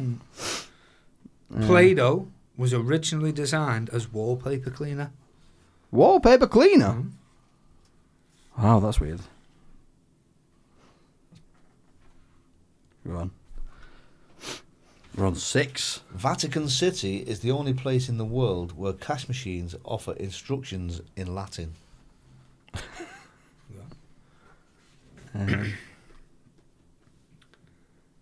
Yeah. Viagra was developed to treat angina, and now it treats the vagina. He had in jokes in it for extra points here. You better believe it. So it's acute angina. Yeah. Fanny pack. Fanny flutter. Quim quiver. King Herod's first wife was called Doris. What? What the fuck's that? It's a Christmas theme, isn't it? King Is it? Herod, yeah. Alright. That's why they had to go to Bethlehem and that. Oh, see. Yawning cools your brain like a fan cools the inside of a computer. Right. Interesting. And over to you. Since its discovery in 1930, Pluto has travelled only a third of its way around the Sun. Wow. That's a good one, though. Yeah. Go on. Galileo was born. Galileo! We might as well finish it.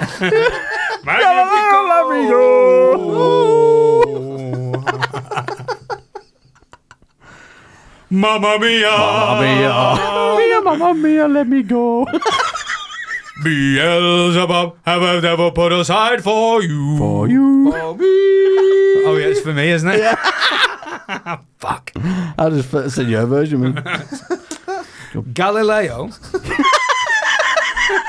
Back at it. was born on the day that Michelangelo. Oh, he's done a me. He's done a me, Michelangelo. Easy. Michelangelo. Galileo was born on the day that Michelangelo died. Michelangelo. You know. And do you know what's ironic? What? I was born on the day that Freddie Mercury died. Right. Last week. What? He died last week? No, my birthday was All last right. week. I said he wasn't born yesterday. Over to you. 27,000 trees are felled each day for toilet paper. I watched a South Park recently about. I'll give you a good score on that because Dan always says if it's tree involved, it's a good score. So it might have burst himself in the eye. So You better believe it. No, I watched a South Park the other day. Toilet wrote about using a bidet. I'd rather have a bidet me than. I'd try it, but I don't know. How do you was dry that? your ass? We- You just walk out with a wet ass dripping. No, you've got a clean arse at the end, so it's like getting out of the shower. Yeah, it's clean, but what you dry it. wiping your ass with? You can use a towel. I'm not wiping. How many towels you going Use through? a towel. But all these like. Are you going to wipe your ass with a towel that someone else wipe their ass with? After a bidet? No, mate. This is in your home, isn't it? Yeah. So what if I live with Adele and I got a bidet? So is it a bidet towel outside? Am I Yeah. wiping my ass with that towel that someone's already wiped their ass with? You have a can little have your one. own- you can a have little his and hanging hers. next to the sink. Yeah. And you dry your ass on it and then put it back. And then hopefully nobody uses it to dry the ass. That sounds like a bad idea. You can have a his and hers. Can you have a bidet built-in towel. hair dryer or something for blow dry your ass? So some Japanese toilets do actually have the dryer. That'd be better. I used to go for a shit in every house I was doing the kitchen in, right? So we used to fit kitchens. Every house I'd do a kitchen, I'd go for a shit somewhere, like in their house. Did do Chris and Nigella Lawson's, did you? Oh my god. There's a shit on stairs and you just But start I had a fucking- shit in someone's Go upstairs. Japanese toilet, Yeah. and it blew my ass. Do you mean like You blew the toilet off as well. Blew your when you say it blew your ass? Do you mean like it really impressed you, or Blew me away, yeah. blew me away. And I had this little stick that came out. Whoa, was this where we going? this? He went to the And sex obviously, dungeon like, here, it didn't gave me a prostate exam first. Type of torture with that? Monkeys urinate on themselves to attract a mate. Right. I stink of piss, ain't it, Dan? I thought everybody did that. Back to the Stone Age, yeah? That's what we do Sniper. now. Yeah? Sniper is Icelandic for clitoris. Oh, behave, really? Is that? Well, it's Wow, hard to find it. that's a good one. That there's got to be a joke there, hasn't there? I've just said it. You know better. Listen That was back. all right. Is that why it's hard to find it? But Yeah. I mean, there's got to be one better. Yeah, they hide in the bush.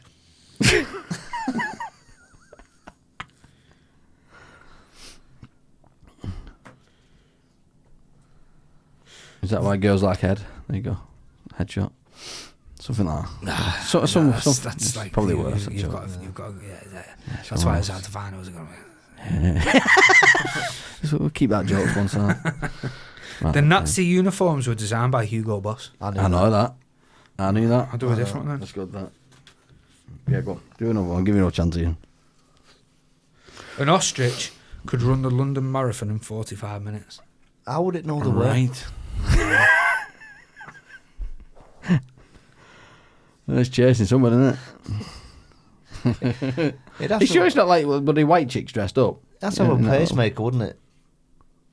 I don't mean for its art. I mean, show it away. Right. So last score, that wasn't it? That's done. Is that it? Is it done, yeah? Yeah. Go on, gives one, both of you, last one, in case in case you both tie. Like a tiebreaker. Yeah, like a tie-breaking question. A female ferret will die if she doesn't have sex for a year. Sure, I've had that one before. I'll try again. I've had that one before. Anyway, There are 4,800 species of frog in the world, but only one of them goes ribbit. Yeah, I've heard that one as well. Oh, come on. Try again. I don't want to knock points in on the tiebreaker.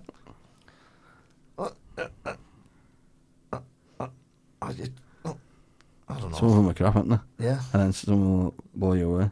Well, every time a woodpecker's beak hits a tree, its head is subject to 1,000 times the force of gravity. Wow, that's good. There we go. Yeah, what's your tiebreaker? Bees can count up to 4. That's good. Thank you. Wow. Best not get the tiebreaker though, because I think he's won you by a point. How do you know? Not counting him up, but... Hey, I found a hornet in my bedroom last night. A hornet? Hornet, yeah. Yeah. Wow. Like living, like it was alive. They're trying to escape the cold weather, probably. Or something. I don't know. I didn't know. I didn't think they were around now. What do you mean? Like Extinct. hibernate? No, Yeah, that's what I thought. we're hibernating or something, you know. But I killed it with a samurai sword. So when Matthew was talking earlier on about the fly swatter, Yeah. do you know how hard it was not to tell him about killing a hornet with a samurai sword last night? You actually killed it with a samurai sword? Yeah, yeah. I thought I was waiting for you to tee up a joke with that. Okay, Nay. I've got a samurai sword at the end of the side of the bed that when I lose on FIFA, I just hit my side cabinet. My samurai sword. That's a good score, though. Is it like Anger issues. like Kill Bill? Yeah. But that would have worked if it was a bird. That joke. Kill Bill. Oh, yeah. That's just reminded me. How would you turn a duck into a soul singer? You on?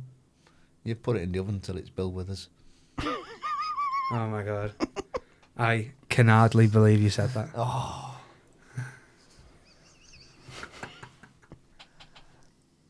No, we don't need the tiebreaker. Close to having the tiebreaker. Oh. So, Dan, you got 74. I've lost, haven't Leo, you got 75. Whoa! With the tiebreakers, it ended 83-83. Oh. So it's a good job we didn't need the tiebreaker, wasn't it? Because that would Tiebreaker. Shit. lost by a point. I think I've ever won a game here. Yeah. Well, you put me down. I lost 0.5. I lost by when you was marking scores. Come on, First thing he's I've putting ever won. 0.5. Makes it hard to count up that 0.5 stuff. I think drank me brew. Anyway, that's all for Fact Off. Not got a jingle for that. I've got like... That'll do. Fact Off. Done. Yeah. So? That was fun, that. Yeah. Enjoyed it. Good laugh. Amazing, yeah. Yeah. Lovely. How long have we been recording for there? 2 hours 40 again. Keep doing 2 hour 40 episodes. Too bloody long. I've not even said anything. Takes funny too long this to year. edit. Yeah, thanks for both of you for filling in. Yeah. It was Cheers, mate, fantastic.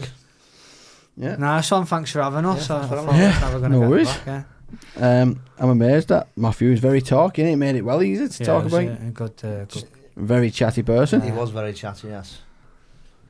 Yeah, and that's all for Get Fact. If you want to contact us, go to contact@getfact.co for the email. And the website is www.getfact.co. I normally know that, but I've had a few beers in it, so. Amazing. And that's all for us. Yeah. Hope you enjoyed it. See you later. Bye. Later.